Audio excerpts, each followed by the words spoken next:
And that leads us directly into our 3.01, our John Jay Newcomer Chit Chat Club presentation. So, whoever is stepping up to the podium, please introduce yourself. Yeah, make sure the light is green. Hi, good evening. I am Emily Morris, the assistant principal at John Jay, and I am here to introduce you to the Chit Chat Club, which is a group of 29 students who are newcomers to the US and learning English as a new language. Currently, John Jay is home to 62 of our districts, of about approximately 600 newcomers. Our ESL resource teacher, Rachel Hograve, started this club to develop community amongst our newcomer students and to provide them with additional opportunities to practice language. This year, she was joined by kindergarten teacher Sherry Haas and special education assistant Teresa Perez, who have helped her support this very energetic and enthusiastic club. And I'm going to go ahead and pass it over to Mrs. Hograve, who will tell you more about this amazing group of students. Good evening. We are very honored to be here and celebrate our Star Chit Chat Club this evening. I'd like to thank you for this opportunity and also thank our parents, Jay staff, Miss Morris, Miss Venti for supporting our club. I wanted to start this club last school year to offer our newcomers a safe and fun community with additional opportunities to practice English through songs, games, crafts, and activities. And also primary goals of creating community and a sense of belonging among our students and families. When I approached Miss Venti with this idea, she was absolutely thrilled, and we are now completing our second year as the Star Chit Chat Club. Let's see. So I was going to switch. There we go. These are a few of the activities. I'm grateful that Miss Sherry Hess and Miss Teresa Perez have joined me this year in leading our club, which represents 29 students from 10 different countries. We meet every Thursday after school to engage in a variety of these multisensory activities and authentic learning experiences. We focus on seasonal themed activities often and incorporate new vocabulary throughout the year.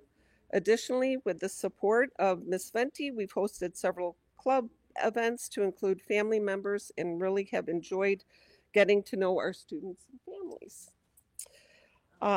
In her words, if she were here today, let's face it, being a kid is actually not at all easy, especially when you are starting over in a new country, learning a new language, and when you had to leave family and friends behind. Mounting planes, crossing borders, fleeing war zones, and friends behind. Or boarding buses for the myriad of reasons that cause people to leave the land that they love. No, it is not easy, but we are blessed to welcome these students and families into our community to learn from their resilience, to be inspired by their courage, and to learn alongside them. In the short time we have for this presentation, we hope that you will get a sense of what our John Jay community stands for, and that is that we stand together. I would like to show this. We have a little video we'd like to share, but I did just want to point out some of the activities that we do really build our community. We have our puzzle, which represents all of our students coming from all the 10 different countries.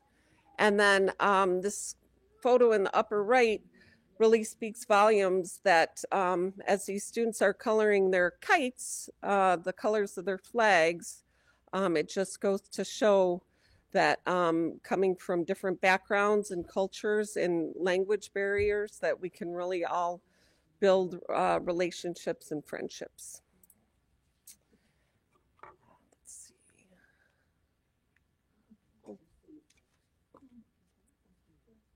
And before I move on, we did want to translate.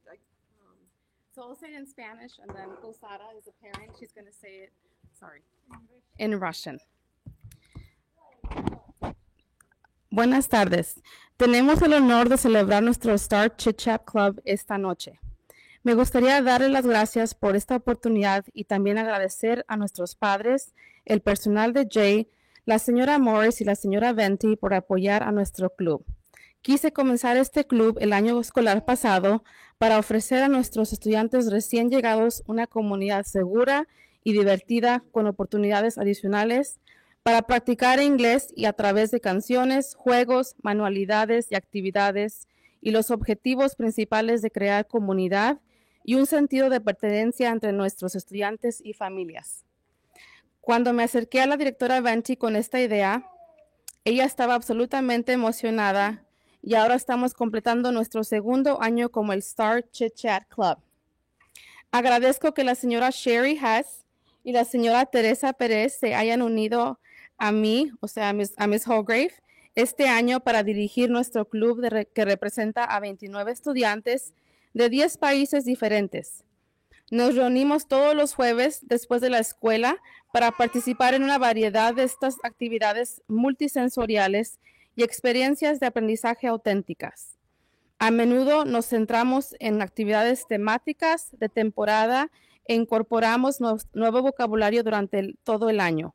Además, con el apoyo de la señora Venti, hemos organizado varios eventos del club para incluir a miembros de la familia y realmente hemos disfrutado conociendo a nuestros estudiantes y familias.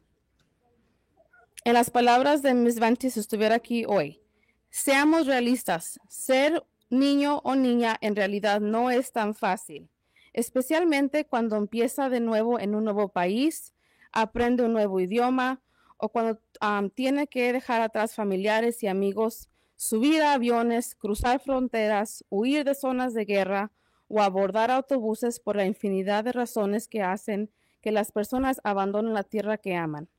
No es fácil. Pero tenemos la suerte de dar la bienvenida a estos estudiantes y familias a nuestra comunidad, de aprender de sus fortalezas, de inspirarnos en su valentía y de aprender junto a ellos. En el poco tiempo que tenemos para esta presentación, esperamos que tenga una idea de lo que representa la comunidad John Jay y que estamos unidos en eso. Gracias.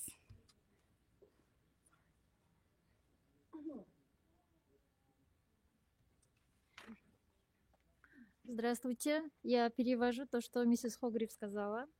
Для нас большая честь принять сегодня вечером наш чат-клуб. Я хотела бы поблагодарить вас за эту возможность, а также поблагодарить наших родителей, персонал Джея, миссис Моррис, миссис Венти за поддержку нашего клуба. Я хотела открыть этот клуб в прошлом учебном году, чтобы предложить нашим новичкам безопасное и веселое сообщество с дополнительными возможностями практиковать английский язык с помощью песен, игр, поделок и занятий, а также целью создания сообщества и чтобы дети чувствовали принадлежность среди наших учеников и семьи. Когда я обратилась к директору Венти с этой идеей, она была в полном восторге. И сейчас мы завершаем второй год существования нашего чит-чат-клуба. Я благодарна, что госпожа Шерри Хесс и госпожа Тереза присоединились ко мне в этом году, чтобы возглавить наш клуб, представляющий 29 студентов из 10 разных стран. Мы встречаемся каждый четверг после школы, чтобы принять участие в различных мультисенсорных мероприятиях и получить аутентичный учебный опыт. Мы часто сосредотачиваем на сезонных тематических мероприятиях и добавляем новый словарный запас в течение года. Кроме того, при поддержке госпожи Венти мы организовали несколько клубных мероприятий для членов семей и получили большое удовольствие от знакомства с нашими студентами и семьями. По его словам, если бы она могла бы здесь сегодня быть, давайте посмотрим правде в глаза. Быть мальчиком или девочкой на самом деле не так просто. Особенно, когда ты начинаешь все сначала в новой стране, изучаешь новый язык. И когда мне приходится оставить семью и друзей позади, садиться в самолет и пересекать границы, бежать из боевых зон действий и садиться в автобус по множеству причин, которые заставляют людей покидать землю, которую они любят. Нет, это не просто, но нам повезло приветствовать этих студентов и их семьи в нашем сообществе, учиться на их стойкости, вдохновляться их храбростью и учиться вместе с ними. Мы надеемся, что за короткое время, которое у нас есть для этой презентации, вы поймете, за что выступает сообщество Джон Джея и что мы в этом едины. Эти были слова, которые собиралась сказать наш директор, миссис Венти, если бы она могла быть здесь сегодня. Thank you.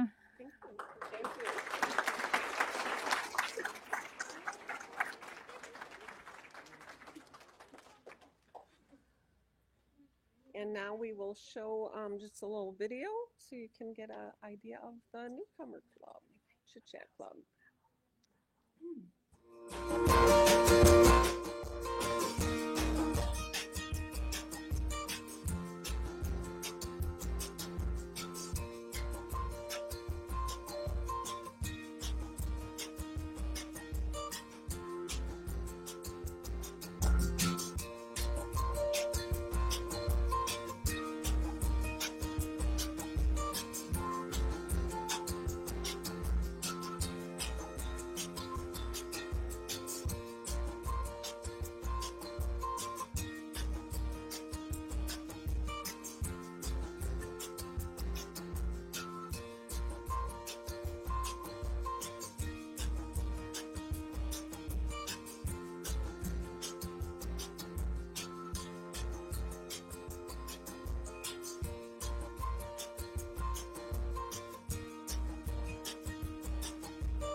Thank you. We would like to offer the children an opportunity to come up and share what their favorite part of club is. So they've been excited to share this with you. So, Pradam? My name is Pradam. I'm from India. Hello, my name is Pradam. I'm from India. My favorite part of club is everything because it is so fun. Thank you.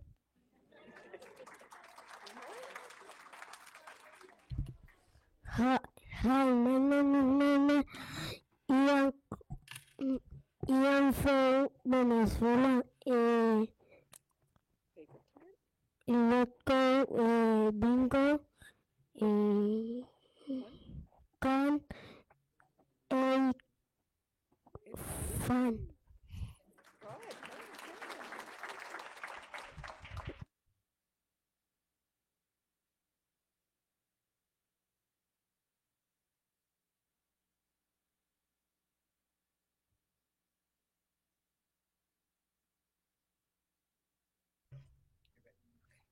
Hello, my name is Sofiniko. I am from Uzbekistan. My favorite part of club is bingo because it's fun game.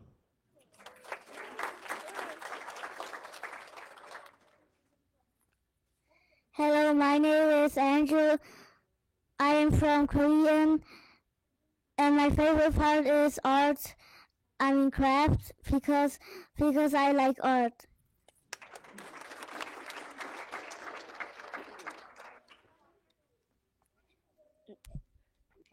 Hello, my name is Yaroslav. I'm from Ukraine. My favorite part of the club is create because I really like. Thank you.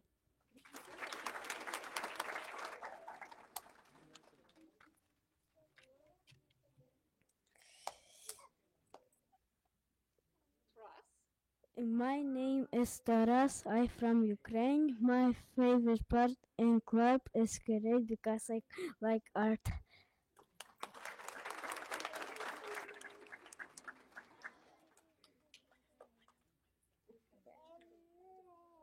Hi,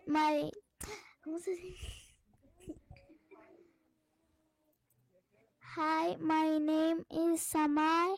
I'm from Colombia. My favorite part in this club is when we do activities.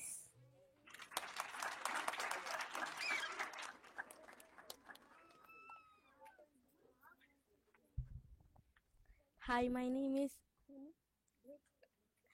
Hi, my name is Lisbeth. I am from Mexico. My favorite part is club is being play bingo. And because Your prizes. prizes.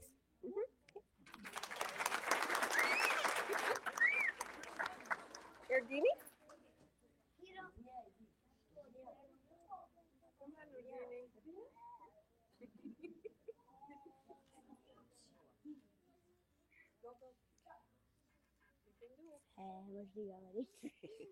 You're gonna be fine. Okay. My name is Sardinia. I'm from Russia. My favorite part of school is crafts because I like building.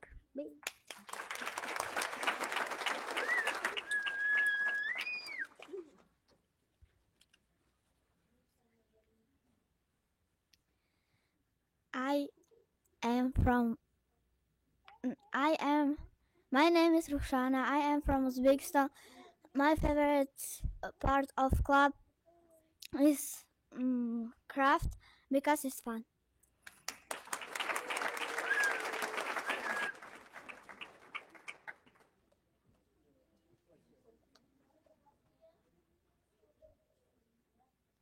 Hi, my name is Yaroslav. I'm from Ukraine. My favorite part of club is crafting because I like to make something of the hands.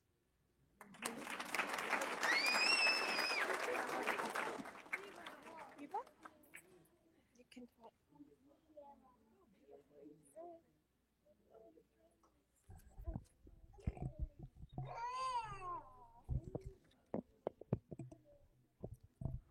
Hi, my name is Eva. I'm from Moldova. My favorite part of club is crafts because I like to color.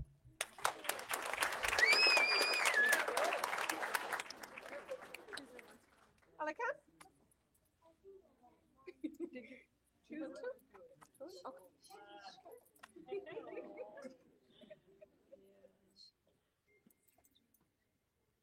Hello, my name is Alikan. I'm from Kyrgyz. My favorite part of club is paint because it's fun. Okay. Way to go.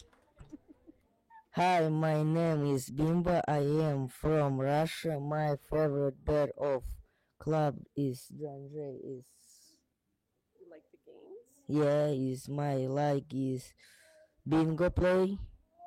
Mhm.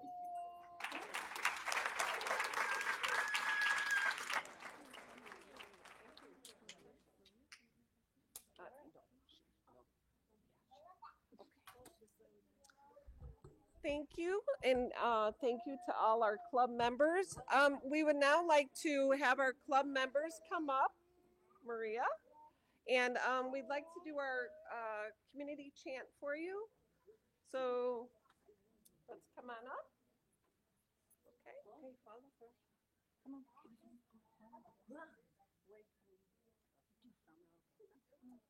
Come on, do us that. You guys go that way, and then the rest of you will just go right here. Oh, we are not going to separate. One. Boys here, girls over there.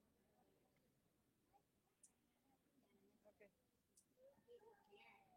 Face the parents. Oh, it's not.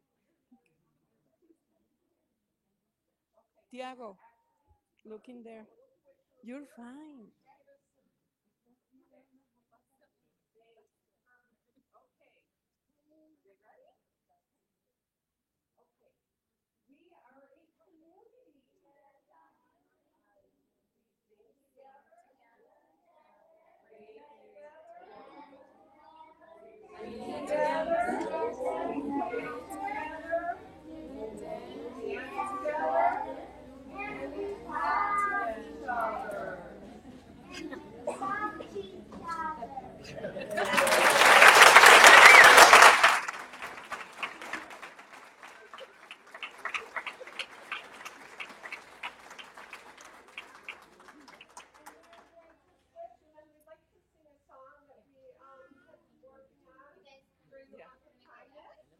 No, that way.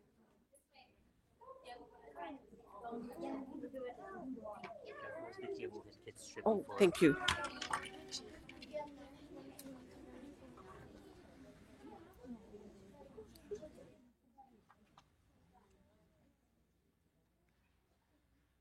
This I might need. Be kind, everybody.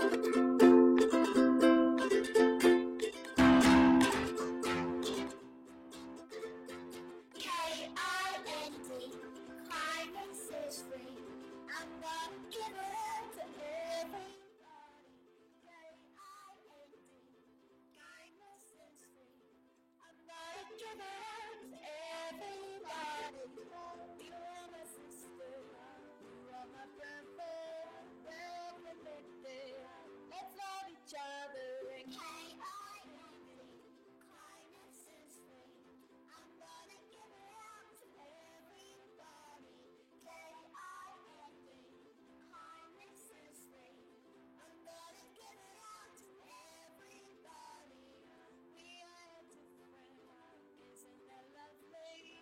We're human, so we're family. K-I-N-D, kindness is free. I'm gonna give it out to everybody. K-I-N-D, kindness is free.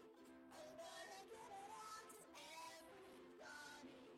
Light up the world with our love. Light up the world with our love. Light up the world with our love.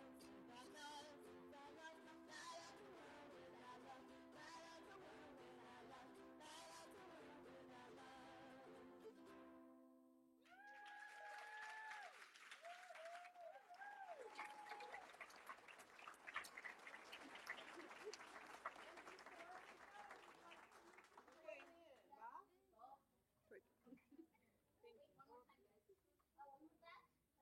Be kind, everybody.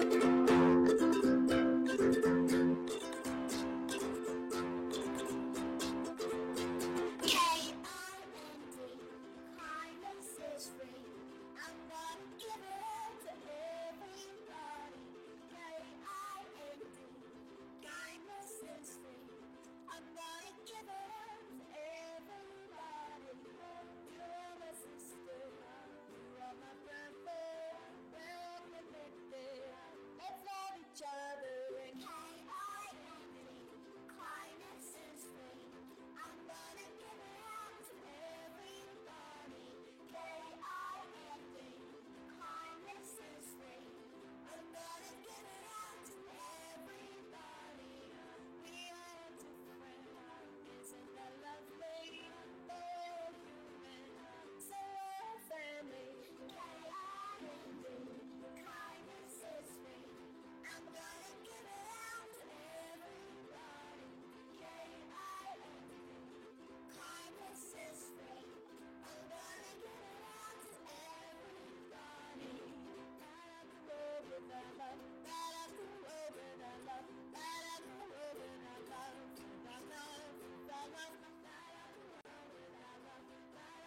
Thank you so much. Okay, boys and girls, we're going to go up front and we're going to get a picture, okay?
Diego, siéntese atrás.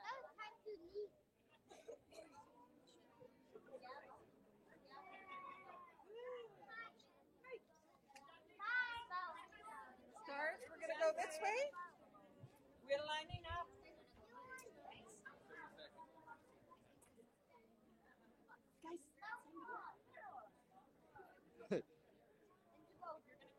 Thank you, Chit Chat Club. This moves us on to 3.02. We have our NSSEO. Yeah. Gavin, Dr. Schnorr, and Mr. McGinn are here from NSSEO to present on the NSSEO budget. I should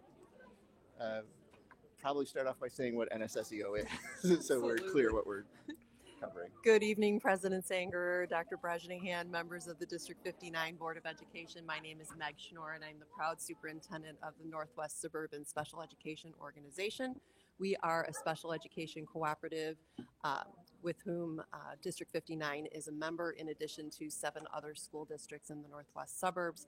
We provide special education services to District 59 students with the most severe special needs, and we also provide training and required professional development to your special education staff as dictated by the Illinois State Board of Education and as identified by your special education department.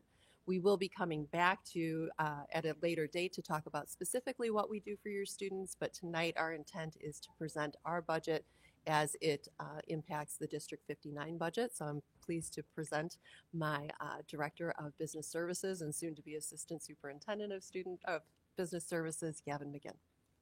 Thank you. All right, so just a quick update on the process of the NSSEO budget. We started in January, which is way earlier than a typical school district does, but we like to get our budget completed so that we can get it to the business managers of our member districts so they can build it into their budget. So kind of an update on the process. The budget's developed with NSSEO administration, our principals, our cabinet level administration, the member district special ed reps, business managers, and we all kind of chat at 3 meetings, 1 in January and 2 in March, and that's kind of when we go over different things like insurance rates, workers' comp rates, things like that. So over those couple months, we build the budget, and the first thing we do is we look at the tuition programs. So we have 3 schools, Kirk, Minor, and Timber Ridge. 59 send students to both Timber Ridge and Minor. Those are our elementary schools. And then the other thing we do is we look at our purchase service programs. We have OTs, PTs, SLPs, other staff that we contract out to both our member districts and our non-member districts. So what we do is we kind of look at all the costs that we have, and for our tuition programs, we come up with the tuition rate, and then for our purchase services, we come up with an average rate for those contracted services. The Timber Ridge rate for this year is increasing by 3.65%, and the minor rate is going up by 3.5%. This is just kind of related to staff salary increases, insurance increases, things like that. And then we're happy to say that some of our purchase service contracts are actually going down. We have some staff members who have been with us a long time who are retiring, and we're bringing in new people. So that's going to help bring some of those average costs down for the districts that are purchasing purchase services. NSSEO runs a zero balance budget. So basically all that means is that our revenues and expenditures are exactly equal for the year. And then at the end of the year, once our audit's complete, any money that we have left over, we send back to our member districts. We kind of look at the usage at all the programs, and the money goes back to all the member districts. This is just a snapshot of our overall budget. The auditors have us build in a $9 million on behalf payment, which is kind of irrelevant, but it needs to happen for the state budget. The more accurate numbers are the ones on the right, the $48 million for next year. So that is the anticipated budget. And down at the bottom, you can see this is about a 1.25% increase from this current school year. So we're pretty happy with how the numbers have showed up. Our enrollment's gone up about 14 students from last year to what we're anticipating for next year. So that increases revenue, increases expenses, and that's kind of why you see that increase happening there. The District 59, sorry if this is a little bit hard to see, but this was in all of the PDFs that were shared with you all. This is a snapshot of District 59's projected budget. So what you can see is the number of students you have at each program, the different purchase services that you'll be purchasing from us, and the anticipated cost of those services, any one-to-one aids you might have for your students at the programs, and you just see kind of a total at the bottom. So another way, this is just kind of a highlight of it. You have 19 students at Timber, 19 at minor, 3 at our DHH program in elementary, and 1 in middle school. So you can see on the chart on the right, you're going up about 3 students budgeted from 23-24 to 24-25. This is a moving target. We know we're starting early here in January, February, March. So by August, the numbers will look different as new students move in or students move out. So we're always kind of adjusting as we go. But this is a pretty accurate snapshot of where you'll be starting next school year. And DHH is our deaf and hard of hearing program. Mm-hmm. And that the tuition for that actually went down a little bit because we've seen enrollment tick up. So it actually, tuition went down by about 1% for that. So you can see just the purchase services that District 59 is utilizing. You've got a little bit of a decrease in vision, assistive tech, and coaching. And then the overall projected increase for next school year is about $105,000. And again, that just kind of relates to the additional enrollment that we're projected for next year. That's all we have for you. Anyone have any questions or anything else I can help clarify? So I'd like to just clarify that we are charged a tuition per student that's sent there, right? Yep. So, no, go ahead. Yeah, so we don't have a tax levy or anything like that. So all of our revenue comes in from tuition that we charge out for the districts. We're about 75% member, 25% non-member in enrollment right now. Typically that's closer to 70-30, but we've had a lot of member students that are being enrolled in our program. So it's about 75-25. And then the advantage of being a member versus non-member. Yes, so for non-members, we charge an additional 30%. So while tuition might be $45,000 for a member, it ticks up to about $60-65 for non-members. And we use that extra revenue to kind of offset the costs for our member districts. And we do have a significant interest of non-member districts in our programs. Currently, we have waitlists of 40 at minor and at Kirk, which is a high school program, but a significant waitlist there as well. So we always take our member districts. Mm-hmm. We don't always take our non-member districts. Yeah, we need to make sure our staffing is matched up with any of the students that we're bringing in to make sure the services match. And the estimated 19 students for each, are those existing students, or like where do we get the number 19? Sure. So we work with both our principals and the district admin reps. So they might know a student might be moving in the next month or two or things like that. So we look at what students are currently there, what 8th graders might be aging out, and then anyone who might be moving in or things like that. So right, the 19 wouldn't include your students who would be moving on to District 214. Mm-hmm. And like I said, by August 7th or whenever school starts, that could be 21. You know, it all kind of depends on what's happening, but we do have to create a snapshot for you guys so that you can put it into your budget and vote on it and things like that. I can only make a comment for the board and for you guys. I actually do have a son in minor, and the service that we're getting from NSSEO, the services, the quality of education, the teachers, therapists, nursing, phenomenal. I think the students are getting their money's worth. We are getting our money's worth for it. So just wanted to add that. I mean, it means I do have a vested interest, but at the same time, I do have the perspective that we don't usually have on the board. And thank you so much for Yeah, that really means a lot. Thank you. Thank you for what you're doing. I do appreciate it. Thank you. And we're keeping this focus just on budget for time, but I've invited Dr. Schnorr and to bring some other folks with in the future to a future board meeting when we have more time, where we can have a discussion of like celebration of our students, and because students who are in NSSEO are still District 59 students. They're still a part of our community, the brothers and sisters of our kids in our buildings, and we have responsibility towards them, and I want to celebrate them as well. So I want to try and figure out a way to do that. We highly value your partnership. Thank you. All right. If there's no other questions, so this is discussion. Next time we will vote on the budget, and then as governing board member, I vote on the budget at the meeting in June. Thank you so much for doing this. Excellent. Thank you. Okay, that brings us on to 4.0, comments and suggestions from the public.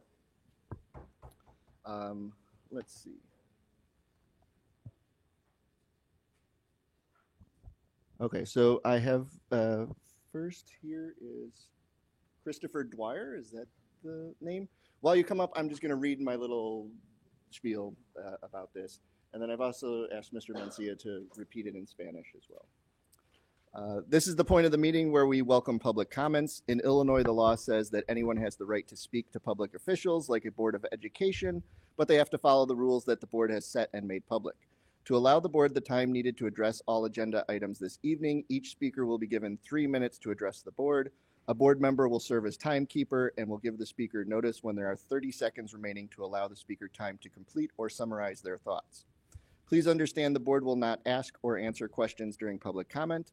If you have questions or wish to have a response to any item, please submit your comments in writing and the superintendent will follow up with a response. Okay, let me just do this in Spanish real fast here. Este es el punto de la reunión donde agradecemos los comentarios del público. En Illinois, la ley dice que cualquier persona tiene derecho a hablar con los funcionarios públicos, como la Junta de Educación, pero deben seguir las reglas que la Junta ha establecido y hecho públicas. Para darle a la Junta el tiempo necesario para abordar todos los puntos de la agenda esta noche, a cada orador se le darán 3 minutos para hablar con la Junta. Por favor, comprende que la Junta no hará ni responderá preguntas durante los comentarios públicos. Si tienen preguntas o desea obtener una respuesta a algún punto, envíe sus comentarios por escrito al superintendente de escuelas y le dará una respuesta. That being said, you may begin. Good evening, board. Christopher Dwyer. I'm a parent of a 5th grader at John Jay School. I'm also a parent of a 7th grader at Holmes. I came here tonight expecting to fight for our principal. Unfortunately, that well is poisoned at this point. Instead, I'm going to focus my speech on the result I think needs to happen in the near future. Over the last several years, our district has seen policy attempts that have raised the ire of our community. I'm not talking culture war stuff like the Save Our Schools and Moms for Liberty folks. These are initiatives that were poorly thought out, did not engage the affected areas, at least until they were trying to save face, and would be detrimental to the success of the students within our district. Some of the moves failed due to community outrage, Equity Journey, Ridge closure, and now debatably this. Others took hold despite most of us shaking our heads and wondering when this district is going to have a cohesive plan and execute it. Things like avid implementation, scheduling, and class offerings. The track record speaks for itself over the last several years. Our district does not have the resources to zig and zag all over the place. This has all the markers of drowning, not waving. The lack of identification with the community and disjointed decision-making leads me to my final statement. While I find it unlikely to happen, I am asking that the board request the superintendent's resignation. If there is no movement on the resignation, I implore the board not to consider a contract renewal and let the contract terminate. We need an administration that is engaged with its constituency and is consistent in their actions. District 59 deserves this. Thank you. Next up is Kristen Bridges.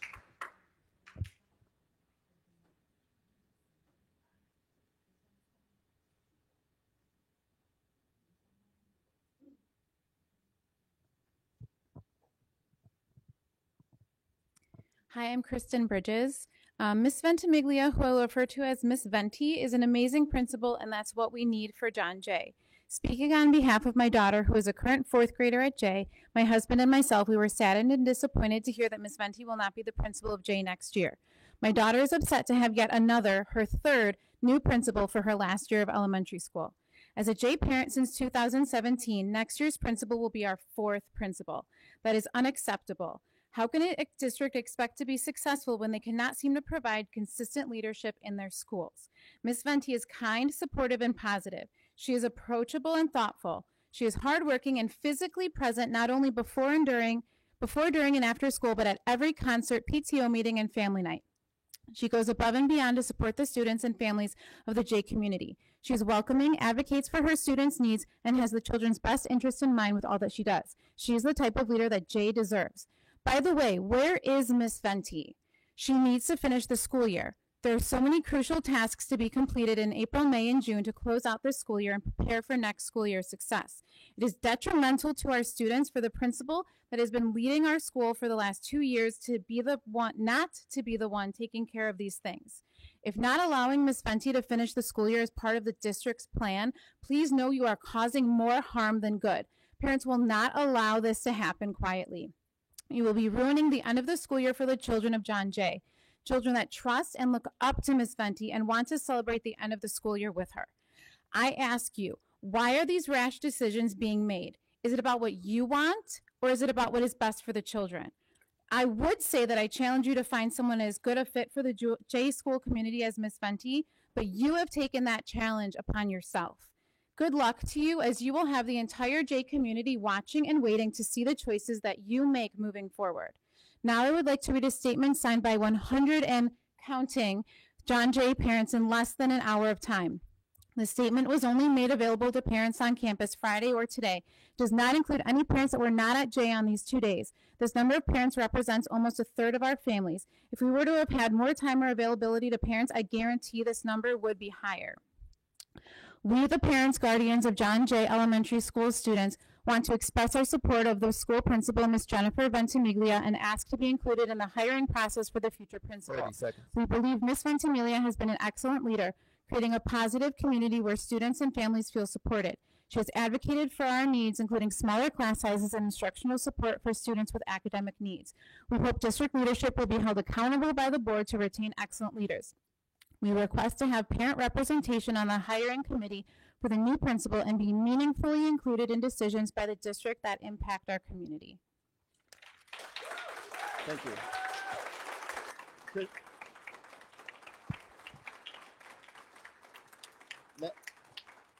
Next up is Debbie Dwyer. Kristen, if you have a paper copy, could you give it to the Cindy Pullen, please? Hold on, let me start the clock. All right, you're ready whenever you're ready. Good evening. My name is Debbie Dwyer. I am a parent of a 5th grader at John Jay and a 7th grader at Holmes. I'm also an active parent in the community, serving as PTO treasurer at Jay, PTO president at Holmes, and BPAC board member. I'm here to inform you of my complete disappointment in the resignation of Jennifer Ventimiglia, our principal at John Jay. Ms. Venti, as the students refer to her, has been an extremely positive and energetic force at our school. The students are completely motivated by her initiatives, advocacy, and honesty. She's enacted a number of family and school activities, provided a safe space, and designated a place where students can call home. Out of the 4 principals I have witnessed in 8 school years, she is the only one who has made all of our students a priority. I emailed Miss Venti on Friday afternoon only to find that her email address doesn't exist. This leads me to believe that Miss Venti is no longer serving at Jay, and we are distraught. To leave our school without a principal 8 weeks before conclusion is shocking and unaligned with our overall responsibility to our students. The students should come first 100% of the time, and the lack of leadership for them is appalling. The students at John Jay and all of District 59 should be the primary driver of all deciding factors. Ms. Venti is a strong supportive advocate of John Jay and has brought to our school exactly what we've been lacking for many years. Unlike her predecessors, her unacceptance of status quo and to use Jay as a stepping stone to further her career is an attestation of her commitment to our students. Her positive attitude, creativity, and welcoming demeanor is exactly what the kids have been craving and deserve. She's always present, available, and willing to go to bat for our families. You're not going to find that anywhere else, or at least I haven't seen it in the 6 years before she arrived. You all have the biggest shoes to fill, and I honestly plead that you find that with a replacement. The parents have nominated a community member that they want part of the hiring process, and we expect full engagement of that person to act on behalf of the parents and guardians of John Jay. A 3-question survey is not enough to choose a principal, and one that we need to maintain for consistency given the ridiculous turnover that we have come to accept. Aside from the hiring process for next year, we need to finish these last 8 weeks as we started, and that's with Ms. Venti. This is detrimental for the students to feel cared for and supported. The District 59 philosophy states, quote, the school district is an active partnership with the community, and, quote, the school district is committed to a knowledgeable and dedicated staff. If Ms. Venti does not come back to finish this year, that statement is an outright lie. As a formal 30 request seconds. to all future meetings, I'm asking the district to immediately provide an impartial Spanish interpreter so our 80% plus Spanish-speaking community can feel included and heard. The fact that this does not exist is a shame. Thank you for your time and consideration. Thank you. Next is Allison Upton Lopez.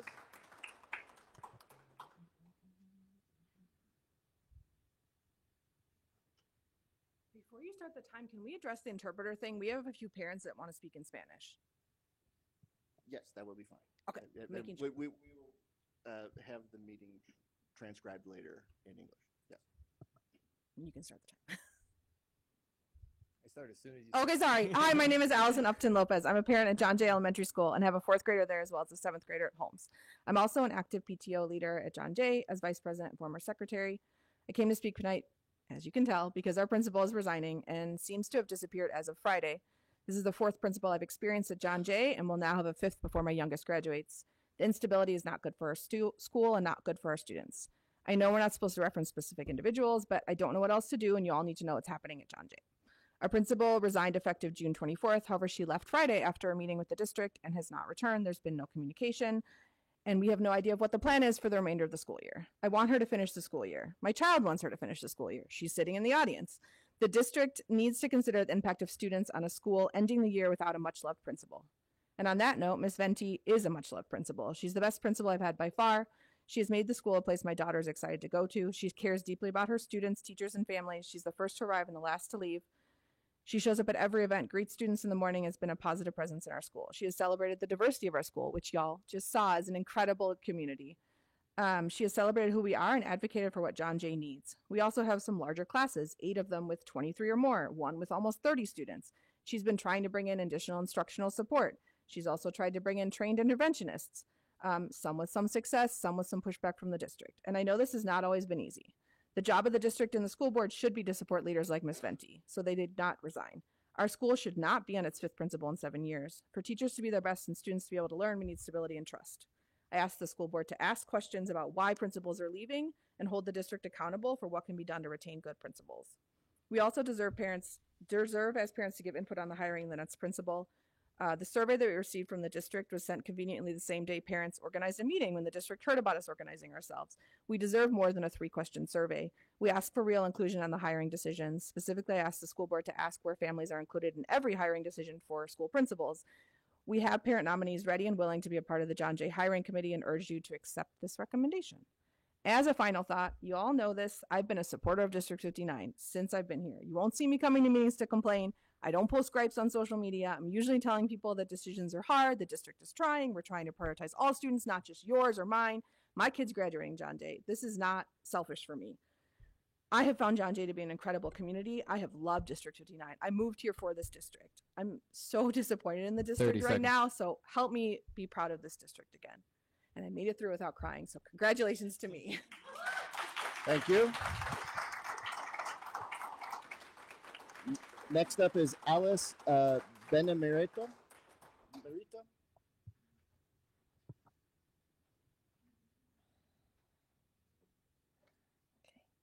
Hello, my name is Alice Benamerito, and we have 2 kids at John Jay. Evan is in 3rd and Luke is in 1st grade. As a family, we are disheartened, sad, and frustrated to hear that Principal Jennifer Ventimiglia will be leaving after the school year. I emailed Principal Venti this last Saturday, and the email is undeliverable. Why is that? She said she would be here till the end of the school year. What is going on? We want Ms. Venti to finish the school year. The initial news of not returning was such a blow to our kids. Can you please help us understand what is going on? In my comments, I want to reiterate our support for Principal Venti and our need to have her finish the school year at a minimum. Ask to have our parent representation included in the hiring process for the future principal and decisions that affect our community. And ask how leadership will be held accountable by the board to retain great leaders. Principal Venti has been an awesome principal to us. She has been an amazing advocate, taking an vested interest in the care and well-being of our kids and community. She has thoughtfully planned, and she has foresight. She planned the 5th graders to join Brentwood students to visit Friendship Junior High so they could have an opportunity to meet other kids. Even out of consideration and kindness, she prepped her leaving for a message to the parents to let us know, and then shared a video for the kids so that they would have time to process as well. We are losing an amazing principal, and this is our loss as a community. Why would we start a new search utilizing our limited time, energy, and resources in hopes of finding another principal with the same qualities our current principal already has? We want a principal like Ms. Venti. She enjoys being at John Jay. You can see it in the faces and the kids' faces. The way she interacts with the kids and community. She cares. She is invested. She is conscientious. She wants to be there for the kids.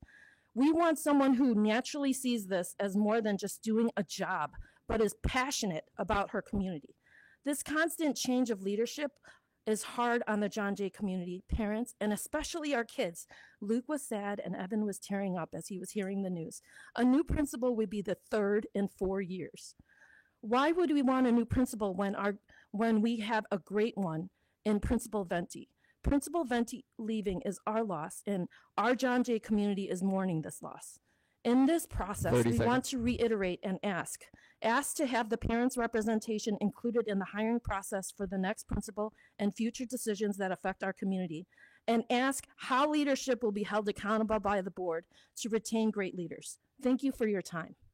Thank you. Next up is Rosa Rivera.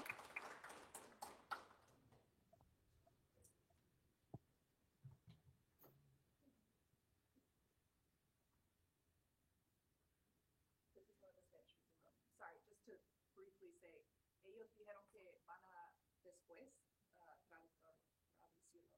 Entonces solo tienen que hablar en español y ellos van a traducirlo después. Right? Thank you so much. Hola, buenas tardes. Soy una madre de John Jay. Tengo 9 años en John Jay. En John Jay no se había conocido una directora como Miss Venti. Ella ha creado a nuestros hijos con seguridad, al acercarse a ella sin miedos y sin temores. Esto para nosotros como padres nos ha ayudado mucho a que por confianza, seguridad que ella les ha puesto desde su amor, su corazón. Los niños no tenían la confianza, pero ella les ha enseñado. Les ha enseñado que somos una comunidad fuerte. Nuestras voces están unidas para apoyarla a ella como padres, y también estoy representando a los hijos. Estoy representando a los padres que no pudieron venir porque están trabajando, a las familias. Por eso les pido que se pongan la mano en el corazón y vean qué es lo mejor para nuestra escuela, para John Jay Star. Ahorita estamos como en un barco sin timón. Gracias. Gracias. John Flamini. Next up is John.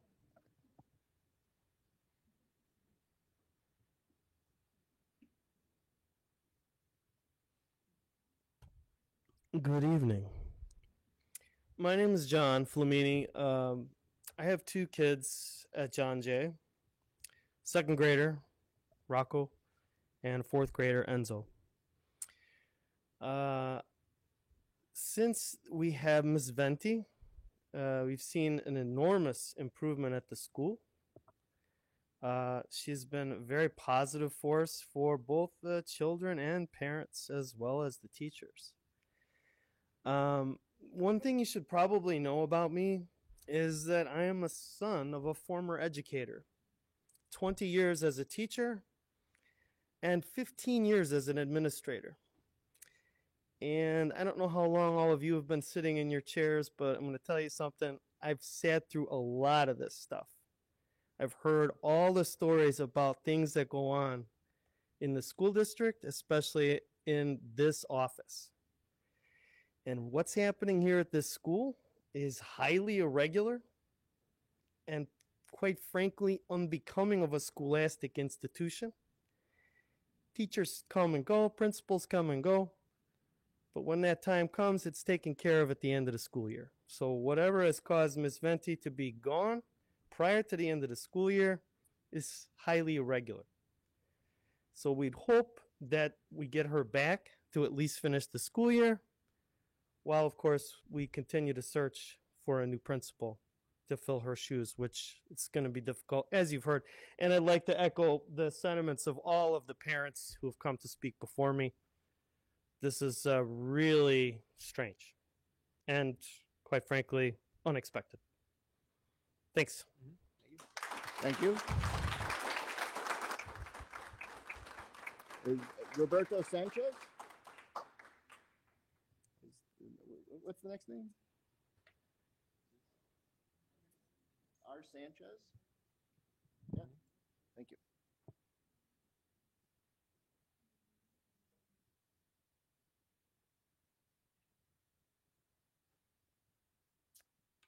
Good evening, board. My name is Roberto Sanchez, and I have two beautiful children at John Jay. When I heard about Ms. Venti and the issues that were going on, it was extremely alarming. Being new to John Jay, I had the choice to go to another school district. And when I transitioned to here, Ms. Venti was a great support. I immediately saw that she had character, she had integrity, she had values. And through that line of communication, through her assistance, came my respect. Having discernment and talking to other parents, being a new parent, me hearing that in the background, 4 principals in 8 years. What does that say about the leadership of the board or the decision making? Are they able to identify the right individuals? Are you guys able to do that? For her to leave and not even finish 2 years at John Jay, it speaks volumes. Like just that gentleman said right over there. It's highly irregular, right? So this has definitely raised my antennas, and I'm going to be more of an advocate to hold individuals accountable, right? Because the family members, the moms, the dads, most importantly, the kids, they don't deserve that. When I go and drop off my kids at John Jay, Ms. Venti's there, Ms. Morris is there, Ms. Hess is there, right? She's always there. She understands the culture. She accepts the culture and the diversity of the students, and she welcomes it. So this is extremely, extremely disappointing. As I look back over there, there's certain individuals that you can see are concerned, that are advocates, that were probably for Ms. Venti. Then you could see other individuals that might have a disregard. Now, I don't know the entire process of hiring or firing, right? But when you have such a turnover in leadership, and then you have a board 30 seconds that hires these individuals, look in the mirror. See if you live out those principles. See if you have those qualities. See if you have integrity or if you have class. For a lovely individual as her, with character, with leadership skills, to not even finish 2 years. We are at time. It's disheartening. Thank you. Celine Cervellon.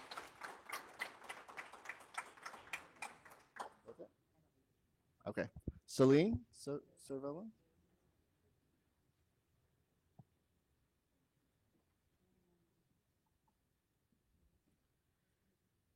Hi, my name is Elvin Cervellon. I'm going to speak on my wife's behalf for other purposes here. But I'm a parent of a second grade and a fifth grade student at John Jay. The abrupt leaving of Miss Venti has left me heartbroken, but I'm going to change my approach here a little bit different. I'm going to tell you all guys a story. There was a father who took his son on a field trip. He said, "Today we're going to go see how a poor family lives." It's like, okay, so we go out to see how a poor family lives. They went to a poor family of a farm community, and they came back and he's like, "So did you see how poor people live?" He's like, "Yes, I did." "And did you learn a lot of things?" Like, "Yes, I did learn a lot of things." "What did you learn?" "Well, I learned that we have one dog, they have 4 dogs. We have light tubes, they have the stars. We have a pool, they have rivers. We have walls to protect us, they have friends. You know, we have television, they spend time with family, friends and neighbors." And that really shocked the father. And in the end of the day, it was the moral of the whole story here is it's not about how rich people live or poor people live and money, how that comes into play. It's in the simplicity. It's in love, compassion, friendship, family, and values. And that's what encompasses a great leader, and that's what Miss Venti is all about. She embraces all of that and brings us into a community. And it doesn't take just one person making things happen. Every person is a moving piece of the puzzle to make success for our children and ourselves. We enrich all our lives together. So this is why it's been so heartbreaking. And what did it take to make this to be realized to me? It took the crying of my child to breaking out of her walls in a confined ELS program in an autism spectrum, to say that I'm tired of seeing the same people year after year after year. I want to make friends. I want to be part of a community, and that got us moving to fostering to those needs. And Ms. Venti opened us with open arms in the transition of not just 1 but 2 students, and to realize that the services that we've received with her have been far enough. I've never seen my child progress so much further in the last 4 months than I have in the last 5 years. So it's a shame to see that Ms. Venti is not around for at least the remainder of the year, and that we're not taking time to scout new leadership that has these basic qualities to bring our children to a better future. Thank you, sir. Your time's Thank up. you. Thank you.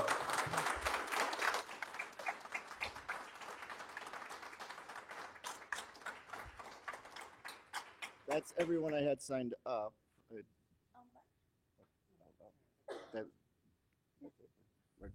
So you didn't sign in. I'm sorry. We reached the limit. Yeah, we can't have any other speakers that didn't sign in. If you have a statement, you can send it to us, and then we can circulate it amongst the board.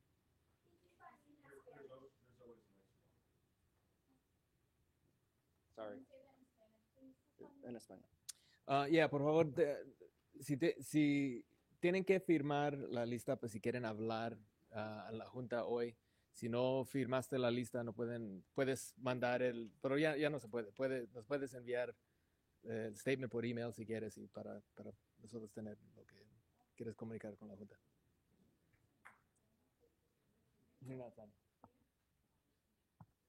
What was your name? No.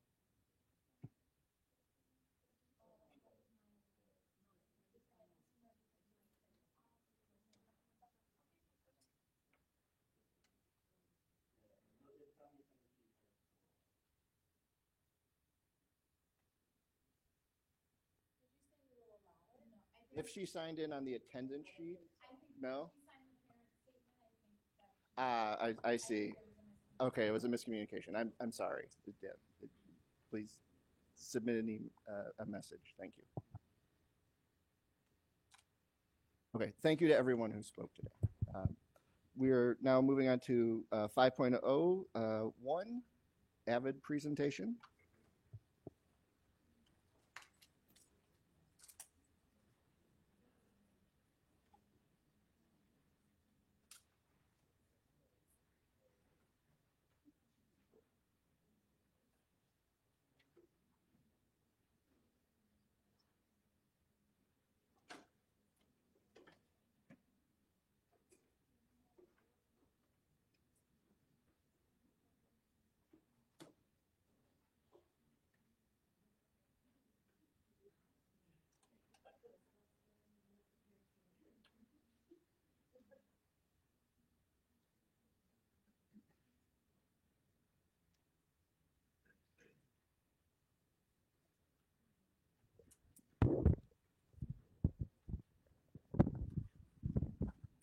All right. Good evening, and thank you for having us this evening to hear a lot about our second year of AVID implementation.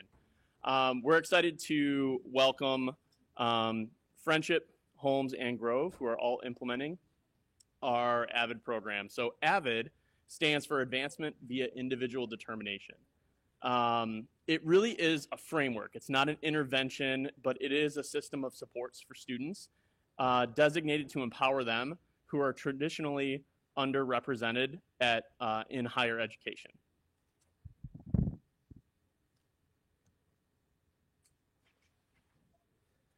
So a quote by the founder of AVID, which started back in 1980, states, "We help our students find their voices by believing in them, helping them become academically competent, encouraging them, and treating them not as members of a group, but as individuals with unique skills, talents, and passions.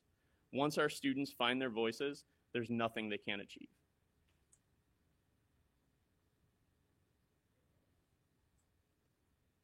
And really, why AVID? Why did we choose AVID for our students? At its heart, it really emphasizes college and career readiness. It's built on the backbone of the college and career readiness framework and the AVID's 4 foundational domains of instruction, systems, leadership, and culture that you're going to hear about in a little bit when it comes to our evaluation of the AVID program. This college and career framework really focuses on students taking charge of their own educational journey through active engagement and self-determination. There's a strong focus on relational capacity and teachers and students building strong and meaningful relationships where students are also giving back to their community.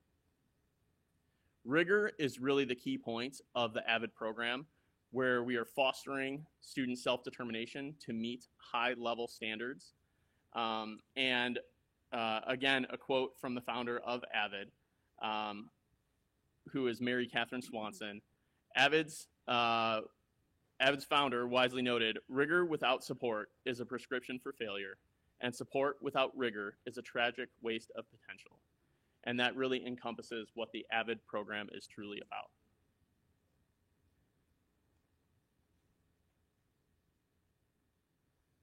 All right, so when we really talk about AVID, I did start by saying that this is not an intervention program, but if you really think about it as our tiers of support through an MTSS system, we do have AVID for all students in all 3 buildings. So there are aspects of the AVID program that you will see integrated with everything that we do in our schools. The first part is really that culture and philosophy that we have as buildings. We have focused on executive functioning skills. We have focused on celebrating what it means to be college ready, which is really any opportunity that is presented to students. We're not saying college is the only option, but what we are saying is being prepared for college and the skills that we're developing in an AVID program are things and skills that you will be successful in any opportunity that you are presented with. And that's a philosophy that we are really instilling in all of our professional development in schools and the beliefs that we do have about our students. We focus on Ricker strategies, and Wicker is going to be emphasized in further presentations, but these are the backbone strategies to get our students to rigor. And then we have more specialized experiences and supports for students that have applied and have been accepted into our AVID program. So as we looked at AVID at school-wide, we realized that there are a number of the Tier 1 instruction that we could be doing for all students. The soft skills of education, like tracking assignments on their calendars, note-taking, organization in their binders, chunking assignments, these are skills that all of our students need. So we've been able to extract those skills and give it to everybody in our core classes, as well as our electives, PE, performing arts. The Wicker strategies that we were referring to include writing, inquiry, collaboration, organization, and reading. We know that some of these skills are used all the time, but the more that we use all of these skills in every assignment, that's how we increase the rigor for our students.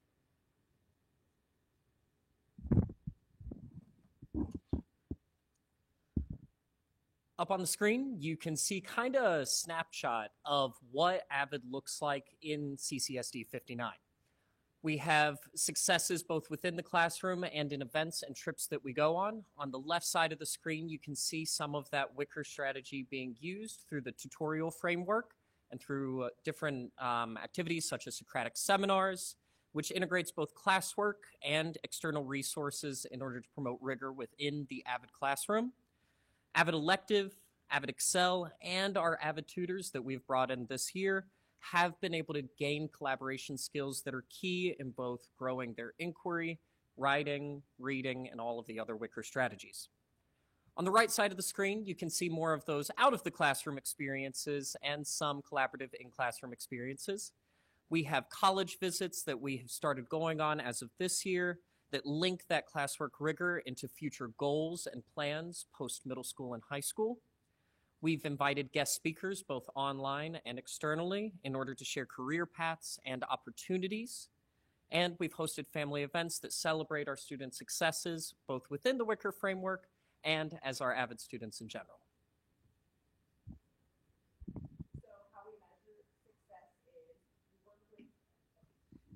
How we measure success is we work with AVID on what's called CCI, which is Coaching and Certification Instrument. And we go through 4 domains, which are instructions, systems, leadership, and culture, and we rate ourselves. Where are we currently, and how are we going to get to the next level? So this is an example of what one of the indicators looks like in our CCI document. So for example, this one is rigor, and we went through every single domain and we have to give ourselves a rating. So when we talk about the 5 areas like does not meet, meets, emerging, AVID school-wide, and sustaining AVID school-wide, this means, is this happening within just the AVID classrooms? Is this happening AVID school-wide, like science, social studies, ELA? Are we sustaining that? So we have to give ourselves a rating, and we submit this to AVID, and every year we have to make growth and show that we are improving and implementing these strategies school-wide, not just within our 5 AVID classrooms that we have at Grove.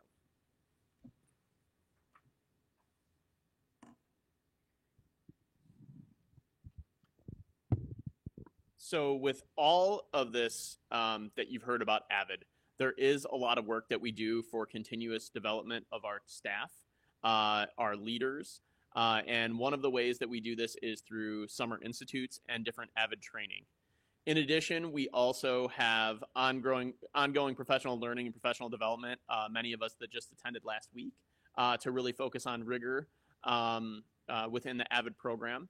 The two screenshots that you do see, these are what they call Wicker trackers. So what these are the different strategies and supports, and it identifies what aspect of Wicker that we're really emphasizing within the use of this strategy. This is actually something that we do not use in the AVID classroom. This is something that we use within professional development in all of our buildings.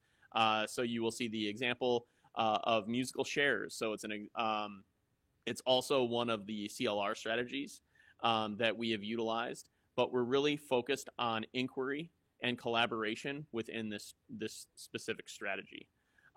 We have visited model schools to see how they are implementing the program. We have classroom observations from AVID leadership to help guide us and direct us in the next steps for continuous development. And then we have a district site team for AVID that administrators serve on. And then we have our school site team. So each individual school also has an AVID site team where they're able to gain support, discuss students, and think about different ways that we can continue to grow in our AVID implementation. So we were fortunate enough to be able to attend the Summer Institute this past summer in San Antonio.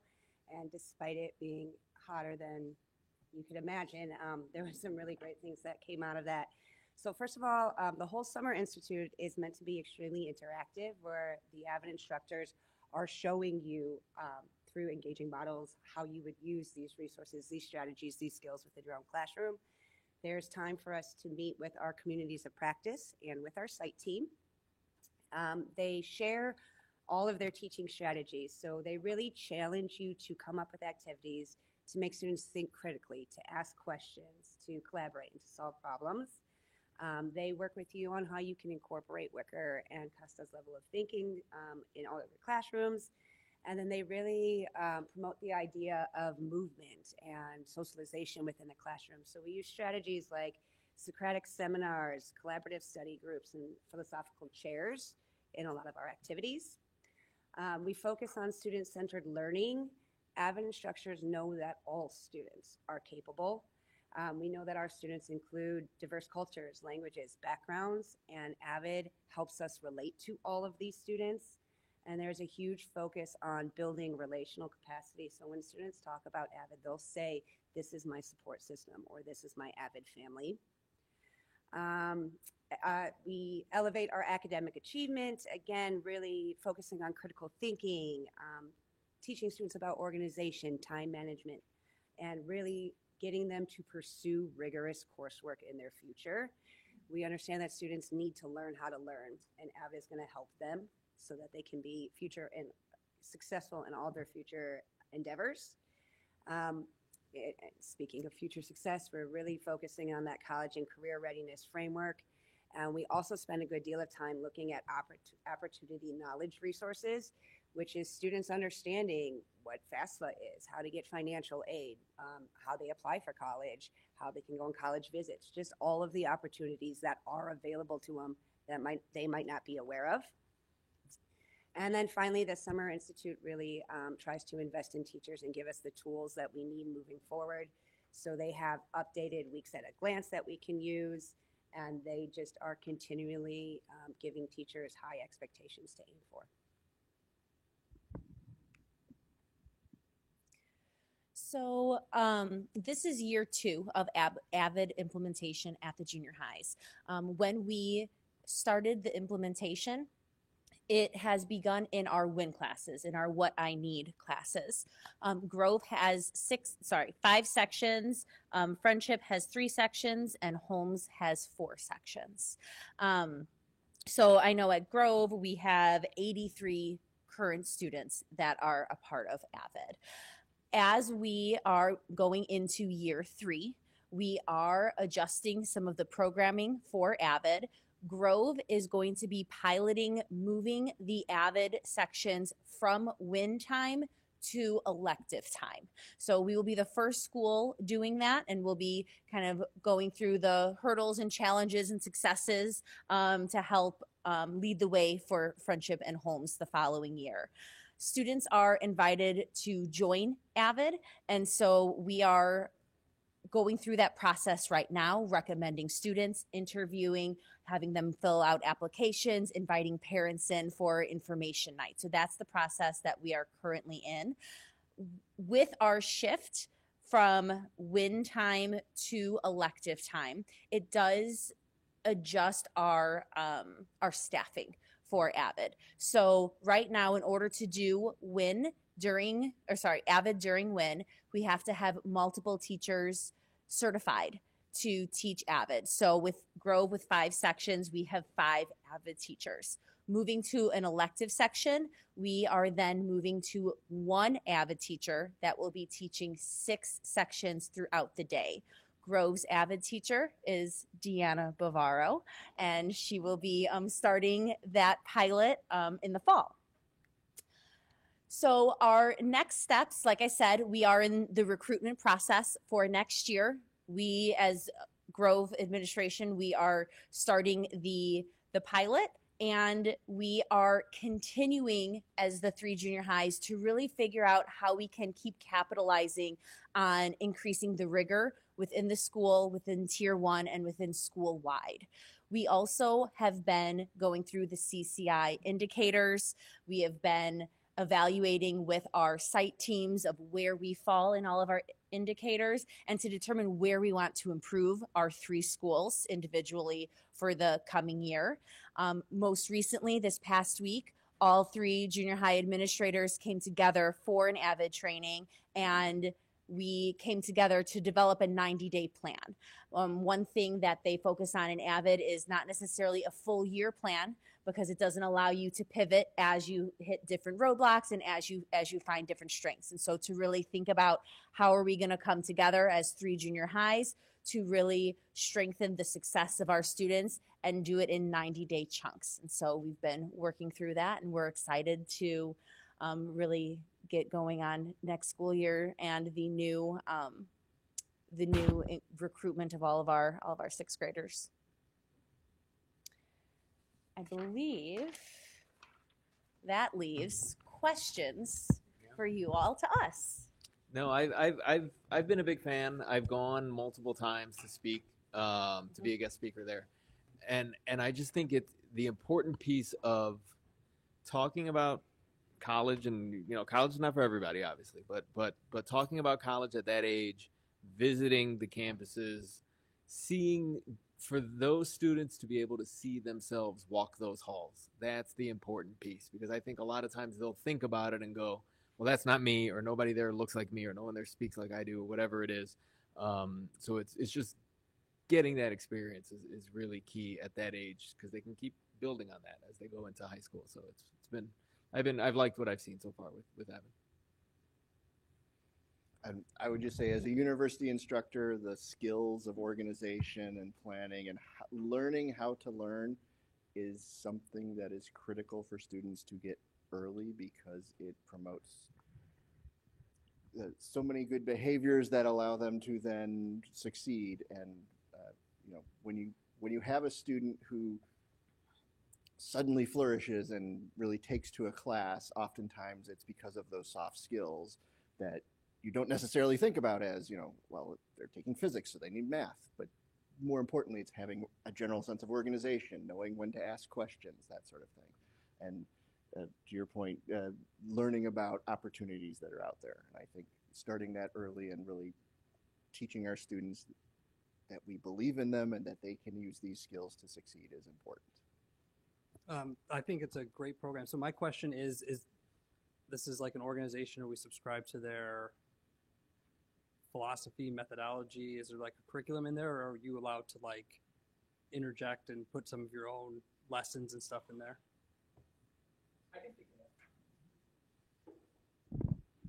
So I teach 7th grade Avid elective at Holmes Junior High.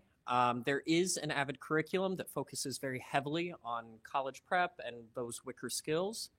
One of the core foundations of Avid is these tutorials where they're supposed to kind of come together in these planned, structured study groups where they bring material from their advanced course placement classes or classes that they're having difficulty in. I will say that personally this year, and I know some of my other home staff has used that as an opportunity to inject some even higher level curriculum. So we've embedded some high school level ELA coursework for them to have discussions around, just to kind of push them a little bit further into that rigor that we're looking for.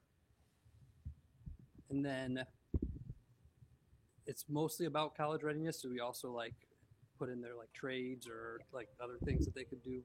If I don't expect anybody to know what they want to do by the end of 8th grade, but Yeah, we try to give a I get it. balance between college and career readiness. So whenever we do our family nights, we want to include different members of the community. I know we're going to end the year where we are taking our students around to the Mount Prospect local areas, fire department, police department, library, village hall, just so they can see a taste of this is what's happening on a daily basis. We know some careers start with trade schools. We make sure that they understand that that's an option as well. So it's all embedded at different times during the year. So I know that this is a program that teachers recommend. What is the recommendation process? Are there certain skills that you're looking for? Because I know that the students, it's a variety of ability levels. That on. Thanks, Sarah. We're always learning in Avid. Oh, thank you. Hey, that looks familiar. Never mind. So there is criteria that we bring to the teams of teachers, our PLCs, our grade level teams, where we explain to them what the criteria is that we are looking for. We also pull data from Branching Minds to look and see where kids are falling in terms of assessments and placements and their kind of just history. And then we go through that process. So let's see. We go through, we ask, we go through, we check, we go through, we look again. Then I sit with admin and say, let's talk about these kids. What do you know? So we're really trying to create cultures within our classrooms where kids can be and want to be successful. So that is a big driver in there. When it comes down to the acronym of AVID, Advancement via Individual Determination, if it is a child who has absolutely no interest, we don't see them as someone who can be successful as an AVID scholar, then that's probably not someone who we are going to extend an invitation and then interview and continue that process with. We look for kids who are academically in the middle. We look for kids who have good attendance. That shows us a commitment and a level of responsibility. We look for kids who are motivated. One of our kind of back and forth is that we do look for kids who are historically underrepresented. That in higher education, that might be first generation. When we did our parent night at Grove recently, I shared with my students and our families that were there that I'm first generation college student, and they all go, "What? But you're a teacher." But it's very eye-opening for them. So when we're seeing these kids in our classes, these kids who every child needs a champion, those are the kids that we are looking for. We're looking at creating a community where we can champion for them and they can champion for each other also. Hi. I can just echo the board members on support. Definitely, I think that's a great program to have and build up that experience for the kids and the ambition, right? But I had a question. I caught on the summer institute that you guys went to. I'm very curious. A couple questions around it, like how many people did we send? How many teachers versus admins, and then how do we actually cascade that knowledge throughout the district?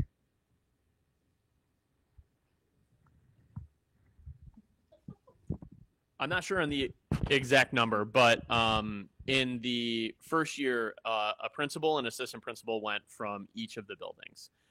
We selected a core team. We were running AVID and AVID Excel. So in these summer institutes, the benefit of sending to them is that they offer all different trainings for all different programs. So for example, there's an administrative training for traditional AVID, and then there's a separate training for AVID Excel. And then there's a separate training for an AVID Excel teacher versus a traditional AVID elective teacher. There's other branches as well. So really good questions on what do other core content looks like. There are specific trainings for like Math 1 or ELA 1 or writing and content areas that teachers can also go to. Not all teachers go to the Summer Institute, but in year one, all of our science and social science teachers were trained within Avid Skills, really focusing on vocabulary. That has made a big impact on our instruction. Additionally, the beginning of this year, we got together with all of our leadership teams and our core Avid teachers to develop what a portrait of a student really looks like from feedback from all junior high staff. And we talked about different individual building goals that we were going to work towards. So all of our staff members have experience somewhat in Avid. One thing to that too, Mike.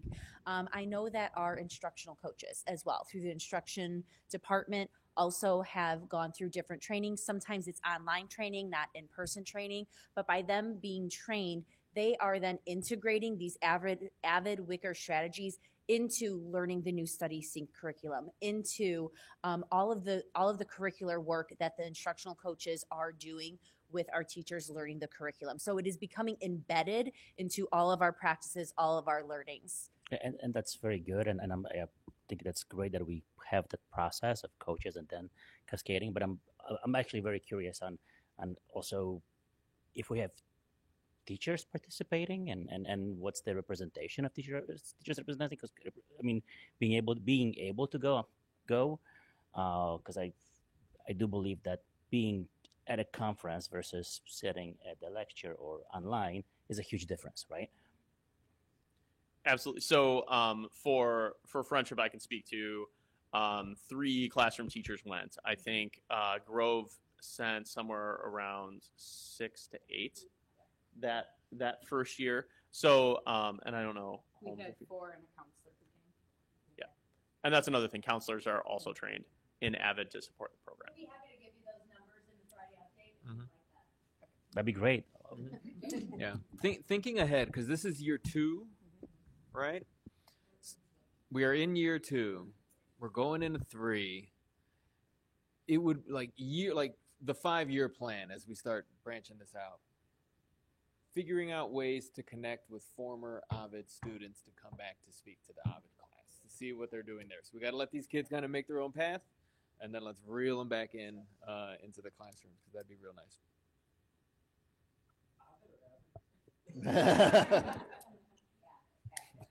Avid.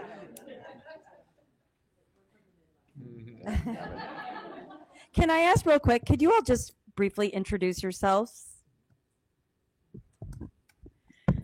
I'm Allison Jensky, principal at Grove Junior High. Jennifer Browning, assistant principal at Grove. Deanna Bavaro Hernandez. I will be full-time Avid at Grove starting next year. I've been Avid the past 2 years as well. Sarah Hamilton. I teach Avid and ELA at Friendship. Mike Wheatley, principal at Friendship. Cindy Placco, assistant principal at Holmes. Wes Smith, Avid elective and social studies teacher at Holmes. Thank you all. I also want to really quick thank Dr. Perdomo and Dr. Robinson, who are sitting in the back, as well as Ms. Savage and the whole instruction team for really just supporting this. These people that are sitting in front of you, you see partnerships between administration and teachers, because I think that's truly what it takes to be successful for an implementation like this. And we had the opportunity to host a training here in this room last week, and we had 3 other districts, plus we were connected, I think, with 8 other sites across the country to do a training, and it was really impactful to understand Avid as an approach to learning and what it can really do to impact our students. And the people that sit before you share in that mindset, and hopefully those translate out into the rest of our schools to really become the mindset that our kids feel about themselves as learners. So thank you all. Thank you. Thank you. All right.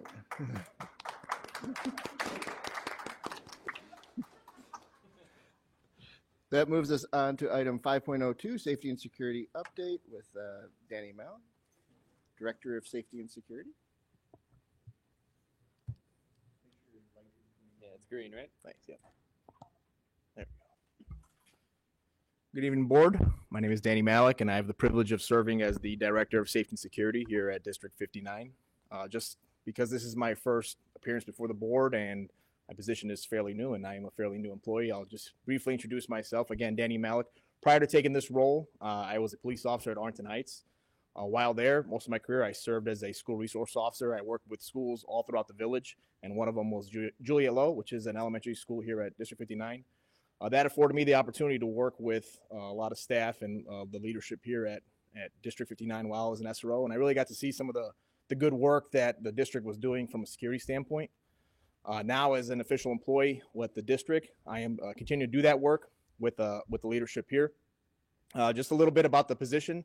It's shared with District 21, so it rotates on a weekly basis. So basically, I spend a week here in district, and then I go to District 21 for a week. That's with the understanding that even if I'm out of district, if I need to be contacted or if a situation arises, I can respond to my phone, text, and I can even respond to the school or to the admin center if needed. And that's vice versa. If I was at 21 and they needed me and I was out of district, I'm just a call away. Being that both districts are very similar, they're both K through 8. They have similar size in student population, similar size in schools. They both have 3 middle schools or junior highs. We have a lot of shared initiatives between the two districts.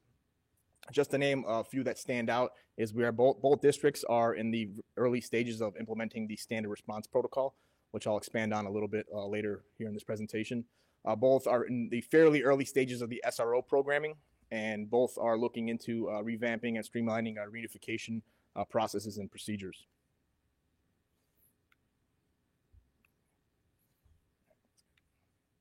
We'll figure it out here. All right, here we go.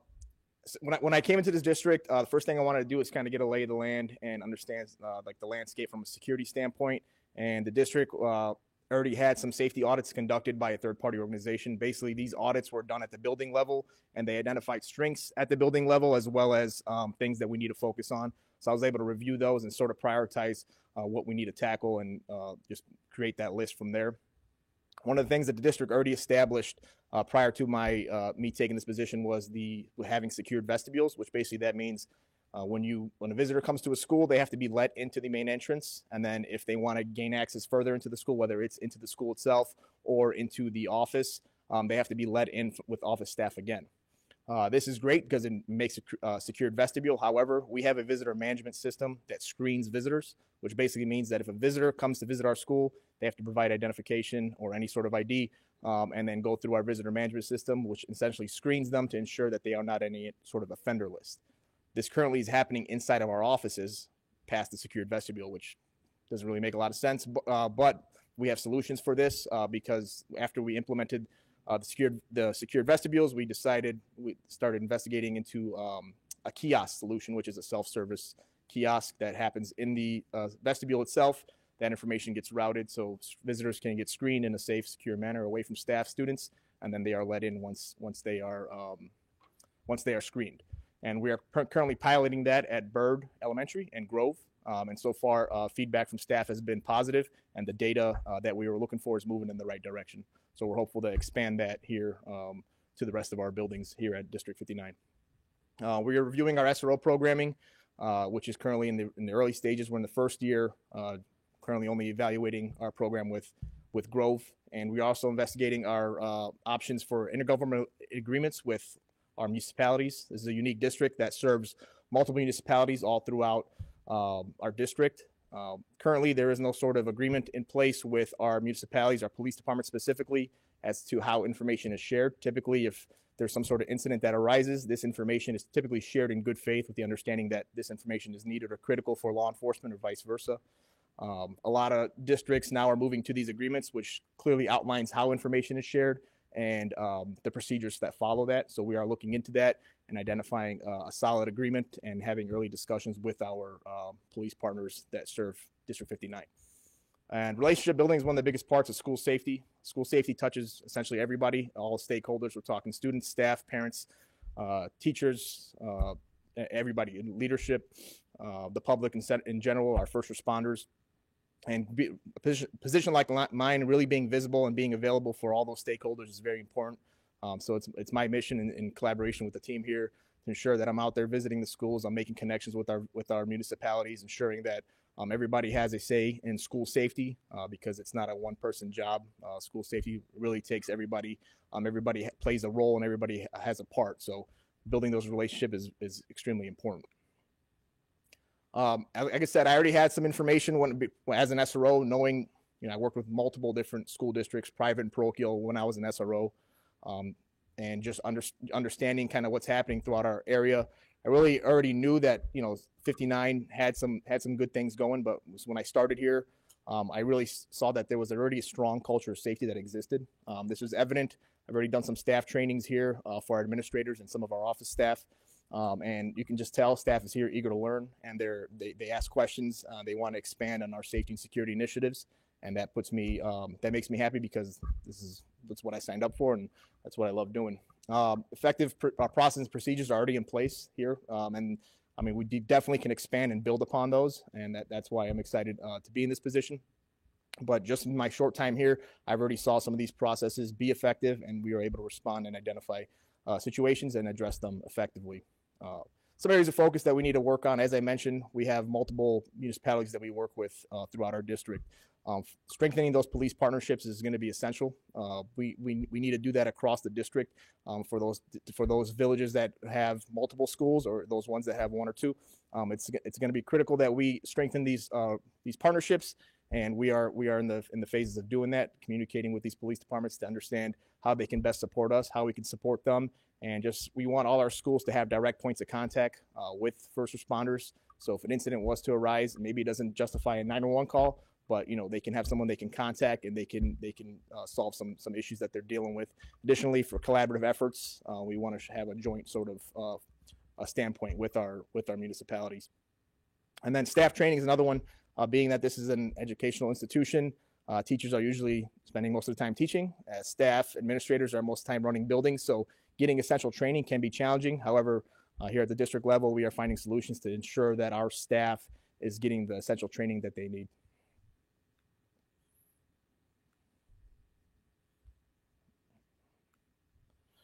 Oops. Go back one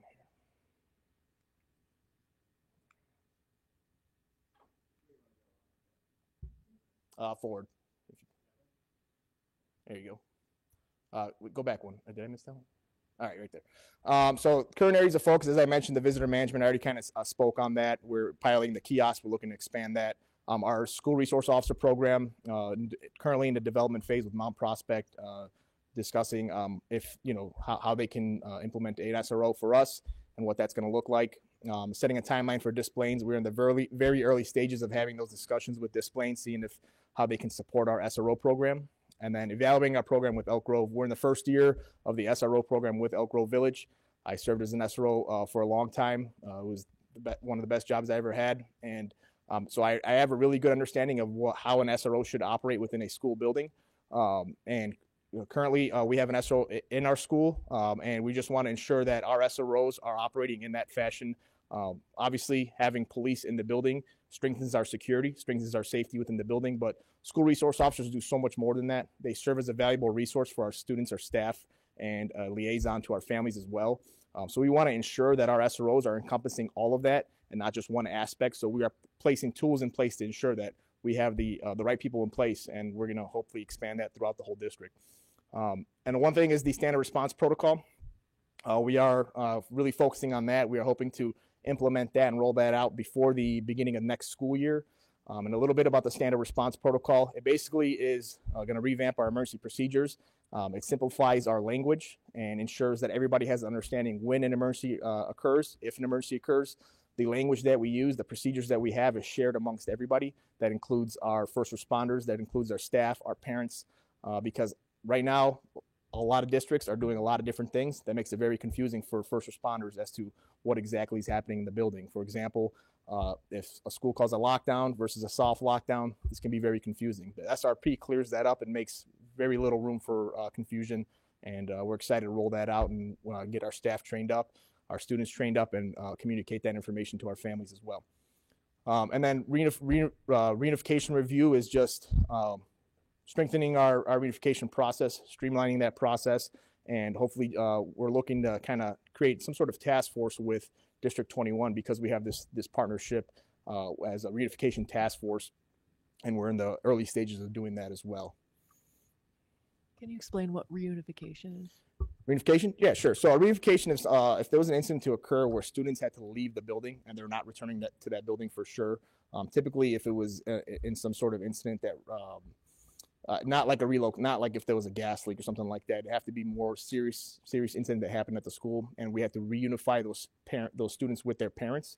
We need a facility to do this.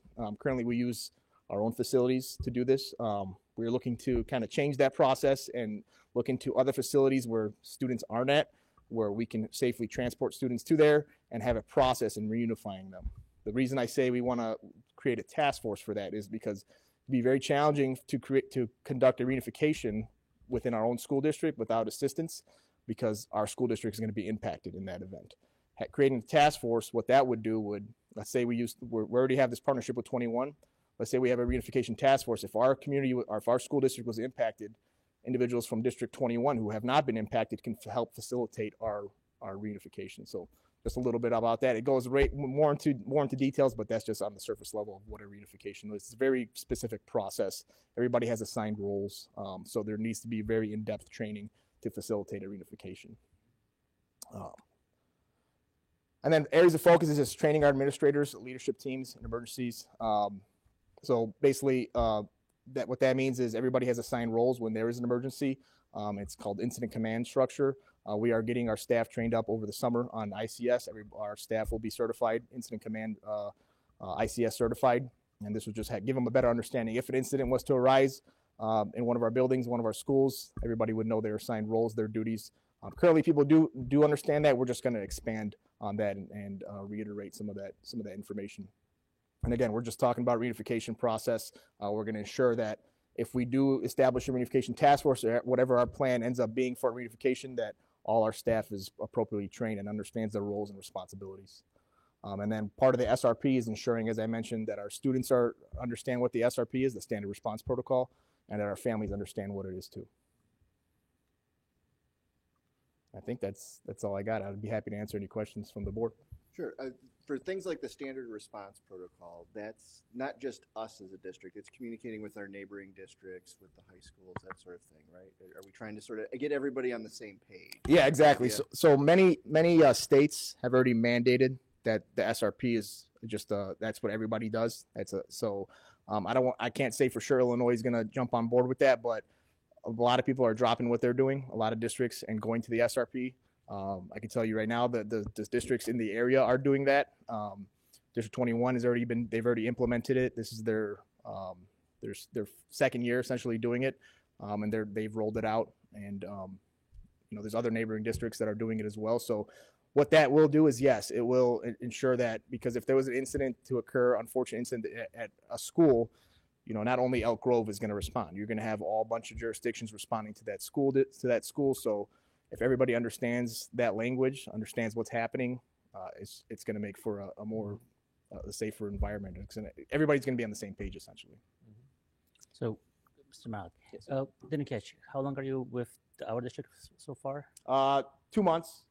Yeah. Welcome to the district. Thank you. Yeah. Glad to have you here. I have a couple of questions. I guess one is a request. Whenever you're done with the review of the SRO and how are you doing so far, if you can come back and give us details, I'd be very happy to hear it. Sure. I'm sure not just me. And second, I noticed on you mentioned that we are still in agreement development with Mount Prospect and setting up a timeline for this plans. Could you give a little bit of details of how far we are at? Because I had a feeling that we are actually much closer to getting SROs in those two schools. And those bullet points get me a little bit concerned. Yeah, sure. So with Mount Prospect, I know that they've been in discussions with leadership here, and I don't know if that information honestly made its way to the board. But I know that there was some response from them as far as where they're at with it. I know that conversation is happening. I haven't been involved in those conversations. So I don't know exactly where that stands. I know with Des Plaines, we're in the very early stages of having those discussions. They had some manpower issues from my understanding. This was before I took this role, and couldn't facilitate giving an officer to a middle school for a full-time SRO. But meetings are scheduled with Des Plaines Police, and so it's just time will tell as far as what's happening with Des Plaines Police. I can't tell you that they've committed to giving us a school resource officer at the moment. And have you ever seen a resource officer from a different, like employed by the school district versus like a police department, or from a different jurisdiction in a school somewhere else? No. What I have seen is if the municipality doesn't step up, then we can go to the county. Got it. Okay. Yeah, I wanted to hit on what Mr. Chesney said. Welcome to the district. Thank you. I have good news and bad news. And the good news is we want to hear more from you. We want you to hear more. We want to hear more reports. And the bad news is we want to hear more from you. We want you to hear more we want to hear more reports because we need to leverage your experience, right? You're the expert on some of these points. So when an issue comes up on the effectiveness of the SRO program, it's one thing just to assign an officer to a school, but like you said, there's more to it than that. So we want, definitely we're going to reach out to you and come here and we want to hear, your thoughts on how we can make this better, what needs to be fixed, et cetera. So Absolutely. we're really looking forward to that. I appreciate that. And one thing I'll say on the SROs is it's very important that SROs are carefully selected and properly trained, and that it's got to be a joint effort. If we identify SROs for our, Des Plaines or Mount Prospect, there is a very specific process on how SROs are selected. I just want to reiterate that if that happens, again, an SRO has to be carefully trained, properly selected. I can't reiterate that enough. So going forward, that's my recommendation on how the process should be. I remember over the summer we had the meeting. I was at your table, and I was impressed, and I was almost sad that you were in Arlington Heights and we didn't have a place for you to go within our district. So I was super happy to see you hired. How spread thin would you say you are right now between the two districts? Or yeah, it's definitely a challenge. I'm not gonna say it's not a challenge. Being that it's two districts, and safety being part-time is a difficult thing to kind of think about, right? Like safety and security is a full-time thing. Being that, like I mentioned, being that it's similar districts, there's a lot of shared initiatives. The synergy kind of makes things a little bit simpler, I guess. But yeah, pretty. There's a lot of work to be done. Yeah. So I think, and then just to go back to the bird piloting the vestibule thing, the kiosk, I think it's great. It works quick. It's easy. The only thing that I noticed is when I type in like my child's name, sometimes like other names will auto-populate, and I don't know if that's okay or confidentiality or like, so I don't know if that's something that we need to be concerned about, or if that's like that's the feedback we're looking for. So that's why we're piloting. I appreciate you telling me that. That's not something anyone else has brought up actually. So we'll look into that and identify if that is an issue. And the good thing with that system is that we work directly with the owner of that company, who's very responsive. So and it's very intuitive, and he could change things up. So we'll continue to work on that. We'll take that feedback. Yeah, but I think also too, like there's the opportunity of the knowledge sharing piece of seeing what works, what doesn't work in 21, something that we can adopt here, and vice versa too. Of kind of sharing those best practices that you see. Yeah, there's definitely a lot of that happening. There's things that are happening here we're bringing to the table here, things that are happening there that I'm taking over there. I mean, and then new stuff that we're bringing both ways. So there is a lot of benefits to the shared position for sure. And just that knowledge sharing, if you see anything that you say, hey, you know what, we need to invest in X, Y, Z, I think we are all very open to hear it and see how we can make things better in the district. You guys will be hearing a lot then. Looking forward to it. Definitely looking forward to it. Looking forward to hearing a lot more. Thank you. I know Dr. Russell wanted to add just a little bit, I think back to Lucas's question. Sure. So as Mr. Malik expressed, we are evaluating our Elk Grove Village SRO program that has now been in place since the end of October. So we've had several meetings with the police department and Officer Palmisi to talk about kind of the three branches of the role of SRO and different activities and roles and responsibilities and how that is going within those three branches. With Mount Prospect, we are at the stage of creating an intergovernmental agreement, which has information about how the SRO will function within our district, how the SRO will be employed by their police department, much like the intergovernmental agreement that we created with Elk Grove Village. But we have had some changes to the expected salary for Mount Prospect, so that is something that we need to consider.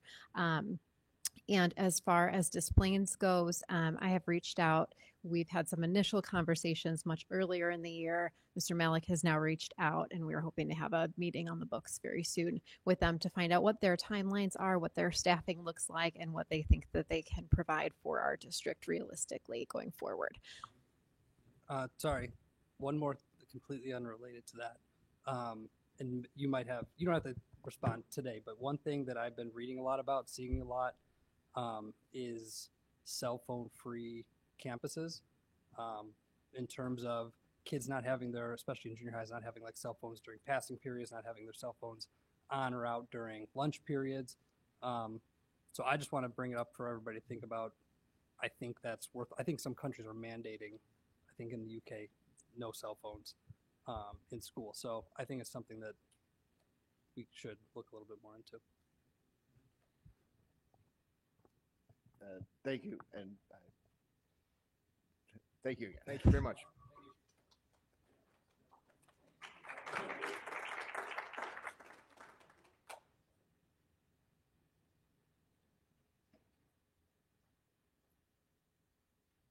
Okay, that brings us to 5.03 food service presentation.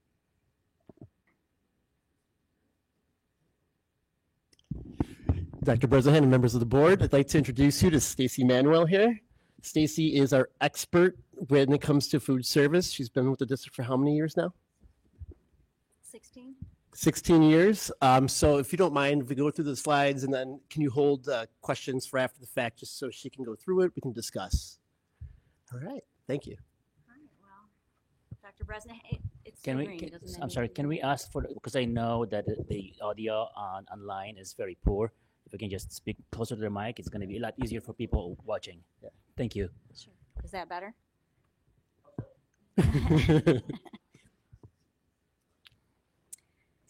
Okay, let's dive in. What's our mission? To work together to provide quality, nutritious, and satisfying meals to our diverse student body. Here are photos of students enjoying lunch at Robert Frost in Salt Creek. The top right corner photo shows brunch for lunch, which is one of the most popular days of the week.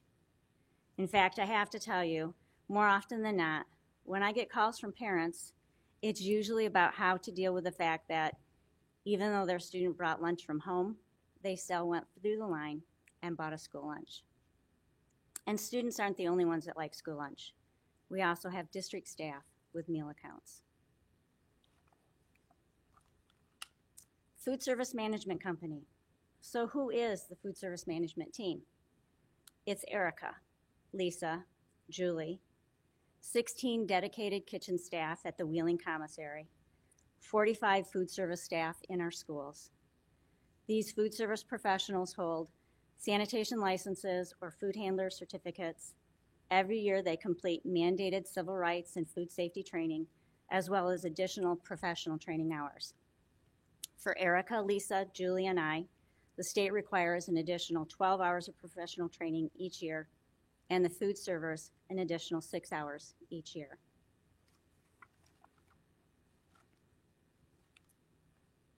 So what does the day look like? To really simplify it, the kitchen staff arrive at 5 a.m. at the commissary. Food is prepared, transported to our schools, where the food service staff finish the meal prep on site and serve it to our students. And just for clarification, what is a Cambro hot box? A Cambro hot box is it's usually a double-sided, double-decker box that you slide steam table pans in and then keep them hot while you transport it. So they're rolling hot coolers. I always like to hear it, so I need to know Okay. too. This is a sign provided by the state that we use out at the schools to help students understand how to select a complete breakfast. To be complete a breakfast, the student must select at least 3 items, and one has to be a fruit. So, yeah. There we go. This is another sign provided by the state that we use to help students understand how to select a complete lunch. To be a complete lunch, the student must select 3 components, and 1 must be a fruit or vegetable.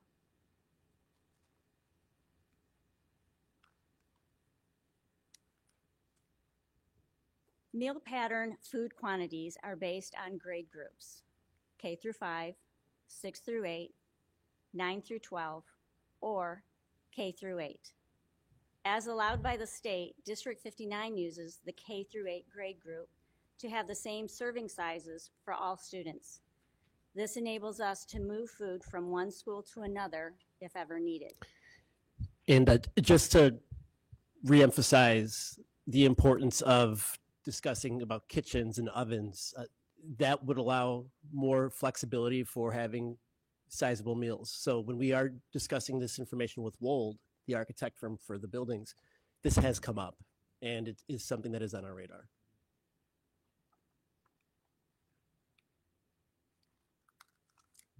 This chart shows the USDA's minimum and maximum amounts of food per week that we are required to follow. And you'll notice the only difference between the K through 5 and the 6 through 8 group is 1 additional ounce of grain and 50 calories a week. So think about that too. And Stacy made a great point here. That's the difference, right? You would think that there'd be more than that. But again, this is a state law, right? When we talk about National School Lunch Program. So I just wanted people to keep that in mind as well. I really appreciate her guidance on this So if information. it's K through 8, then we're looking at basically the numbers for the 6 to 8. So if you look at the maximum for the K through 5 and the grades K through 8, or 6 through 8, excuse me, there's an in-between line that we follow with that. So for the grains, the maximum that a K through 5 student could have is 9 grains, and the maximum a 6 through 8 could have is 10 grains. So we do 9 grains for all students. And it's the same with the calories. This chart shows the amount we are reimbursed by the state for every complete first breakfast and lunch served daily based on the different eligibility groups. So just looking at this really briefly, I know that this was a discussion piece about food service and the dollar amounts that go into it. Just so you know, but from the state mandates, we can't make money off of the program. And if we were to have an excess of the dollar amount, then we'd have to spend it on the program. But we do not make a profit. So just an FYI. Breakfast participation. The orange bar is for school year 23-24, and as you can see, breakfast participation has increased this year. And to notice this as well with breakfast participation and lunch participation, you'll see that there was a decrease, and now things are kind of coming back up. A lot of that from colleagues I've discussed throughout the districts is COVID. So once that hit, people were more hesitant to buy a lunch or a breakfast at that time. Speaking of breakfast, in March we celebrated National School Breakfast Week with Waffle Week. We had a different flavor waffle each day. The students then voted for their favorite flavor. These photos show Brentwood and Devonshire students voting and the Friendship students enjoying waffles for breakfast. Chocolate chip was the winner, with wild blueberry and sweet cinnamon a close second and third. The numbers were so close that we are bringing back the favorite waffle flavors, a different one each week for the remainder of the school year. So Stacy, can we bring back Fun and Fruity even though it was last? Just asking for myself. Lunch participation. The orange bar, again, is school year 23-24, and as you can see, lunch participation has also increased this year. Here are photos of Ridge students enjoying lunch.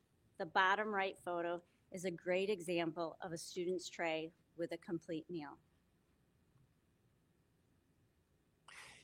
I do encourage us to look at these photos for a second, just because it is a part of a child's day, and I understand how important obviously nutrition is for all of us, let alone a growing child. So it's always nice to be able to capture that moment. And Stacy's in the buildings often, probably every day actually, being able to see and interact and ensure that children have a satisfactory time at lunch. Besides just talking, they're also eating. So Before we get to your questions, I'd like to take this opportunity to mention Friday, May 3rd, is National School Lunch Hero Day. And I encourage you and everyone in the district to please take time to thank our food service staff who work so hard to ensure our students receive delicious, nutritious meals every day. Thank you. Excellent, thank you. Yeah, if I can make a comment here. One, thank you for all that you do here, because there are so many of our students that rely on that breakfast and rely on that lunch. And also, too, of how you're able to navigate these requirements. I couldn't imagine what you open up the law books and what it says about the calories per kid and days and ounces, et cetera, et cetera. So it's a lot of work, but it's little smiling faces on these kids to get the lunch. But we do appreciate all the work and all the effort that the team does. Thank you. Any other questions? Any questions? No? All right. Thank you very much. Thank you. Certainly. microphone. That is. We have Lisa, who is the director of our district for Organic Life, and we have Julie, who is the assistant director. Yeah, thank you for staying.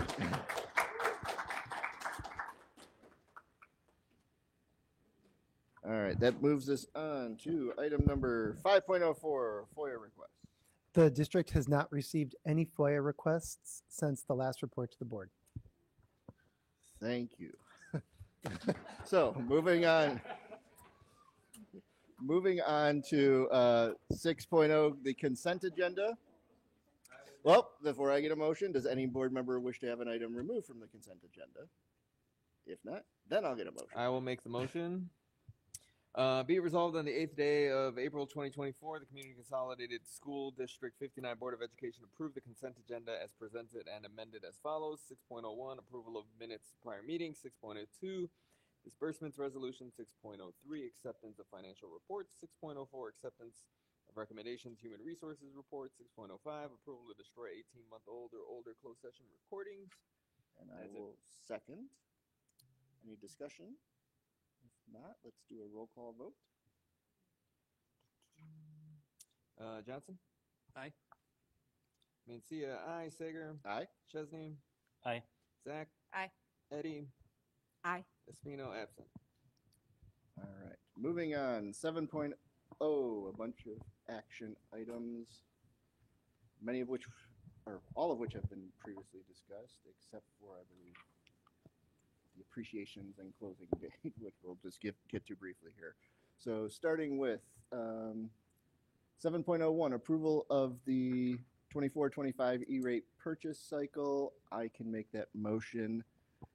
Several statements. Now, therefore, it be resolved on the 8th day of April 2024, the Board of Education of Community Consolidated School District 59 awards a contract for network firewall to Sentinel Technologies, Inc. for a cost of $301,115 with an estimated E-rate discount, resulting in a net cost to the district of $166,065.21. Can I get a second? Second. Second was I Luca. do not have this motion in my folder. Have 7.01. Yep, I got it. Never mind. All right. Found it. Who made the motion? Yeah. Joe made the motion. And then Lucas second.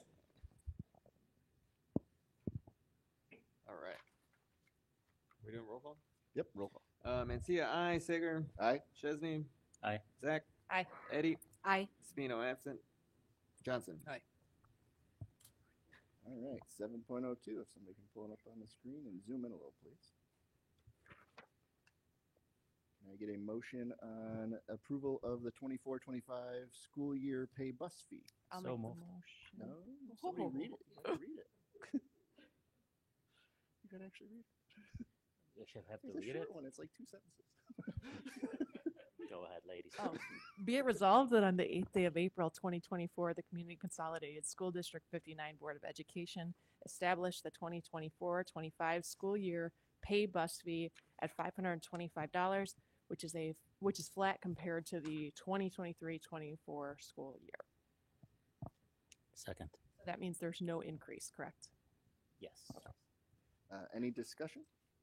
If not, let's do a roll call vote. Sager. Aye. Chesney.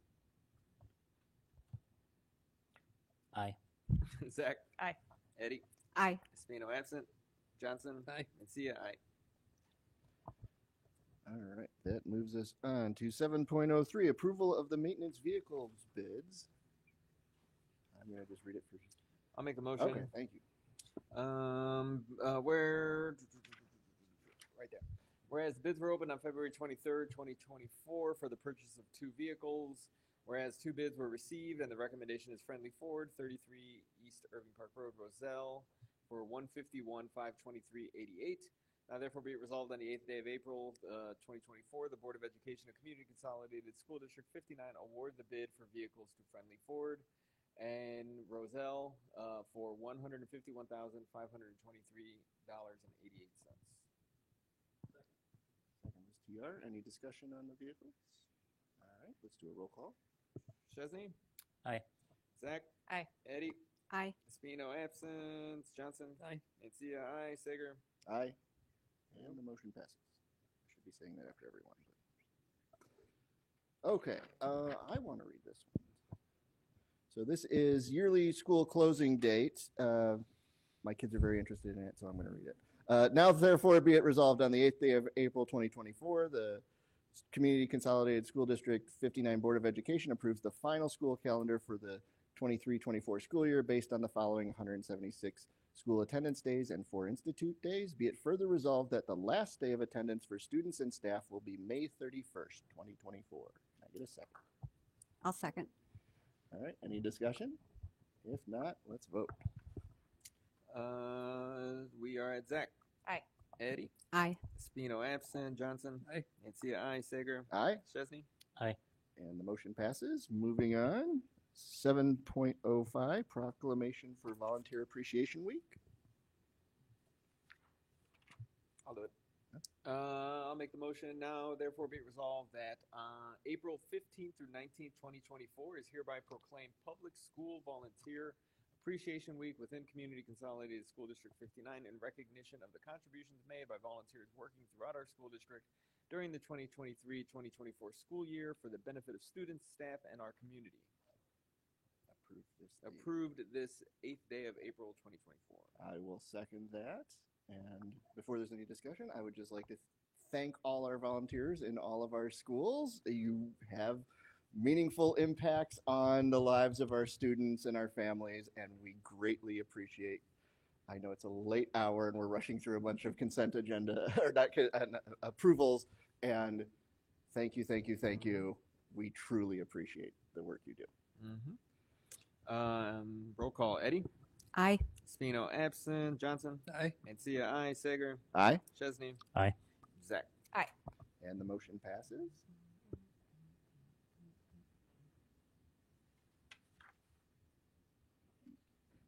And in a similar vein, I will read this one. Now, therefore, it be resolved. This is, let me read this. Proclamation for Staff Appreciation Week. So, now, therefore, be it resolved that on the 8th day of April 2024, on behalf of the residents, parents, and students, and especially members of the Board of Education, the week of May 6th through the 10th, 2024 is hereby proclaimed as Staff Appreciation Week within Community Consolidated School District 59. Now, therefore, be it further resolved that the President and Secretary of the Board of Education will sign the proclamation attached hereto, and a certified copy of the proclamation will be sent to each school within Community Consolidated School District 59. Can I get a second? I'll second that. Any discussion? Okay, have a discussion. Say something nice about the staff.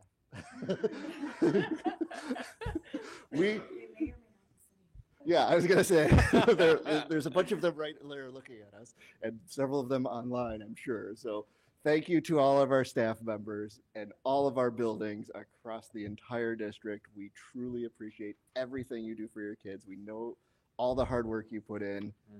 Thank you so much. I wish Hear, there was hear. more than a proclamation, but yes. One week is not enough. Next year, we're doing the whole year. It's gonna be 8 days. 8 days. Okay, can I get a roll call? All right, Espino absent. Johnson. Aye. Mencia, aye. Sager. Aye. Chesney. Aye. Zach. Aye. Eddie. Aye. Approval of District 59 Education Foundation donation. I'll make the motion.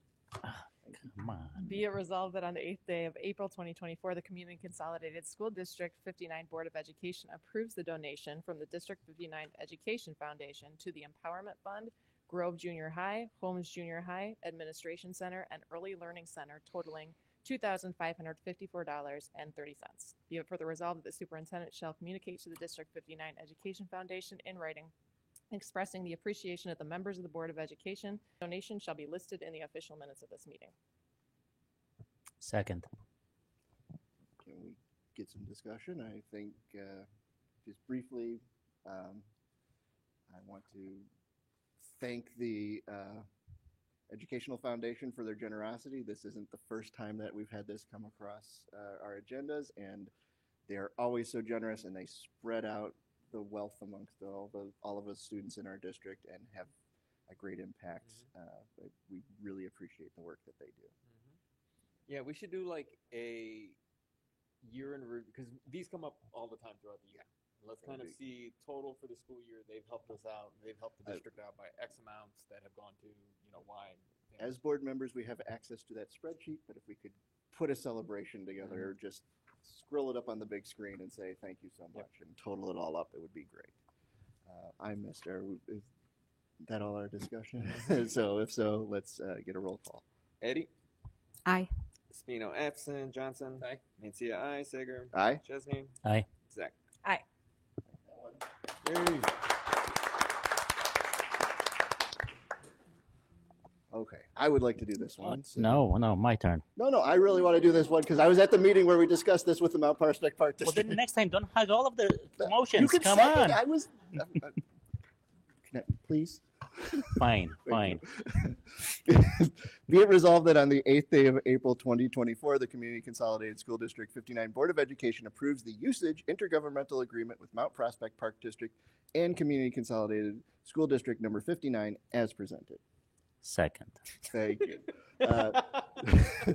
So just briefly for discussion on this, this is part of the agreement for the Brentwood property, just spelling out that it's no longer their park officially and the usage hours and we have to mow the lawn sort of things are spelled out.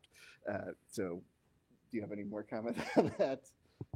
No, appreciate it's just an update. And it was a good opportunity to update some of the portions of our agreement. And yeah, I think it continues to be a good partnership between us and the Park District. All right. No further comments? Then let's go to roll call. Johnson. Aye. Mencia, aye. Sager. Aye. Chesney. Aye. Zach. Aye. Eddie. Aye. Espino absent. And the motion passes. That moves us on to 8.0 discussion items. No items. That moves us on to 9.0 reports of the Board of Education. Is everybody exhausted at this point? But I'll share that the Wellness Committee had their committee meeting and discussed some of the things that have come up here today, the school lunches and getting things on the book to be more comprehensive in terms of protecting our kids with allergies and not bringing in outside food, et cetera. And I want to thank the committee members for giving their time and their expertise to keeping our kids well fed and yeah, thank you. Okay. Very briefly, we have scheduled some events for Coffee with the Board that we're going to try and figure out a way to communicate out to the community. It'll be for now, just two of us at a time at an event where there's something at the school, and we'll hopefully actually have some actual coffee to share.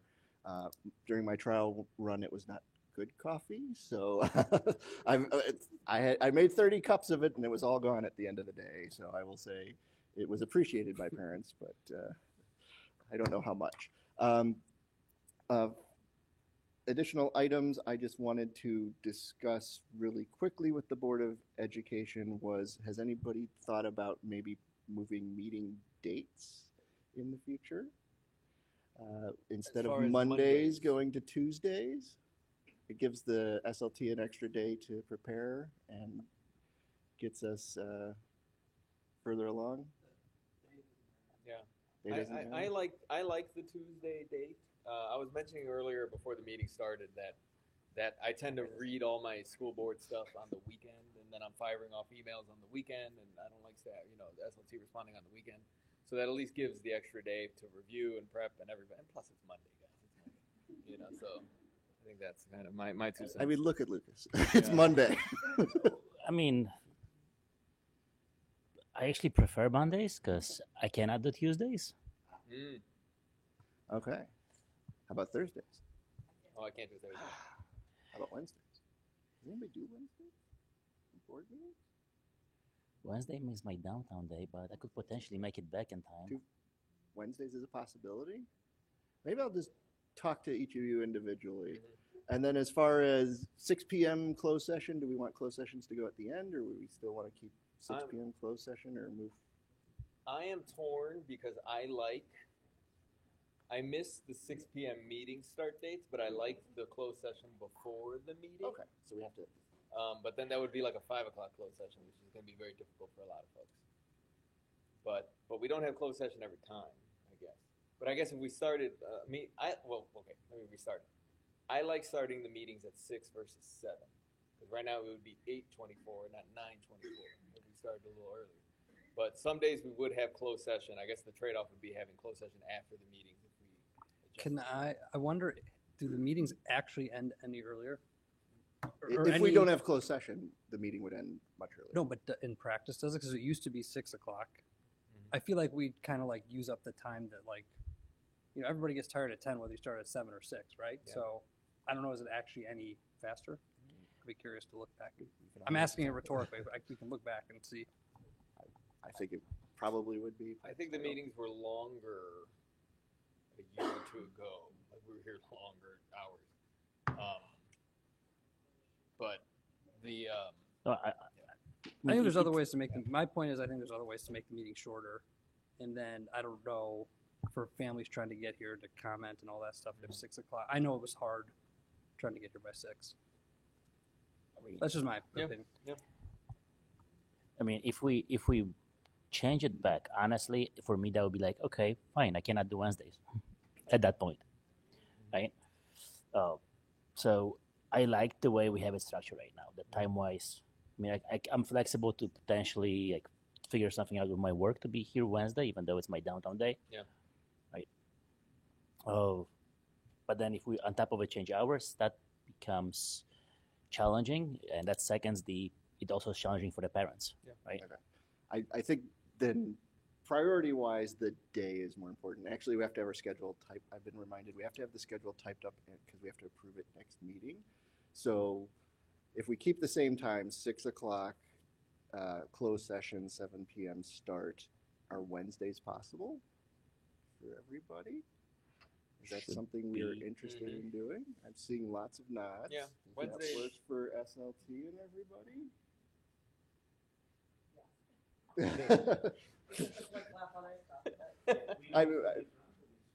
I understand, but it hopefully lessens your rush to get things done on the weekend, sort of thing, and there's a trade-off there. Yes, so the agenda could go out later as well.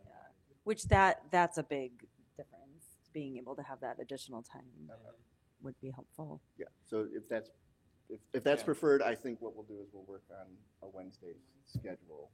6 p.m. closed session, 7 p.m. start, and we'll hope that works. Friday?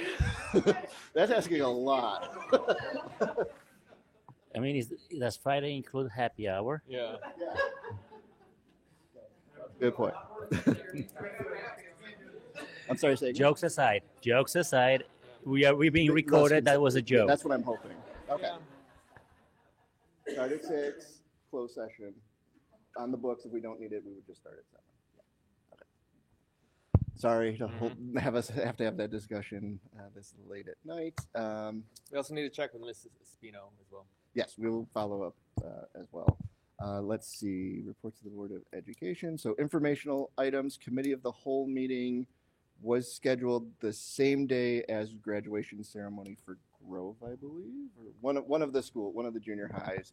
I think at this point we won't use that committee of the whole meeting, so we will cancel it and focus on graduation ceremonies for that.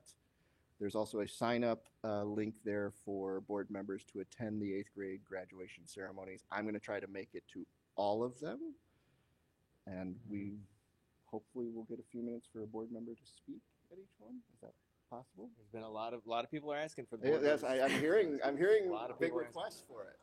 A lot of people are asking for it. They said, just give Robert 3 minutes. All he needs is 3 minutes. I have shared that with our principals, so I'm sure they will be willing to accommodate those who not wish allowed to do so.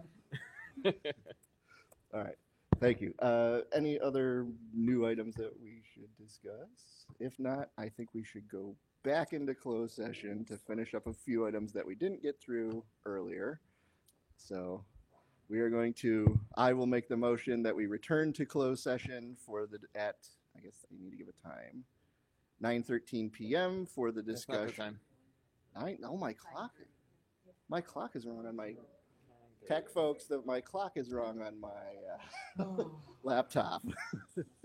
At 9:31 for purposes of A through F as listed on the consent agenda. Can I get a second? I'll second that. Can I get a roll call? Alrighty. Sager. Aye. Chesney. Aye. Zach. Aye. Eddie. Aye. Spino absent. Johnson. Nancy, aye. All right, motion passes. Thank you, everybody who stayed all the way to the end.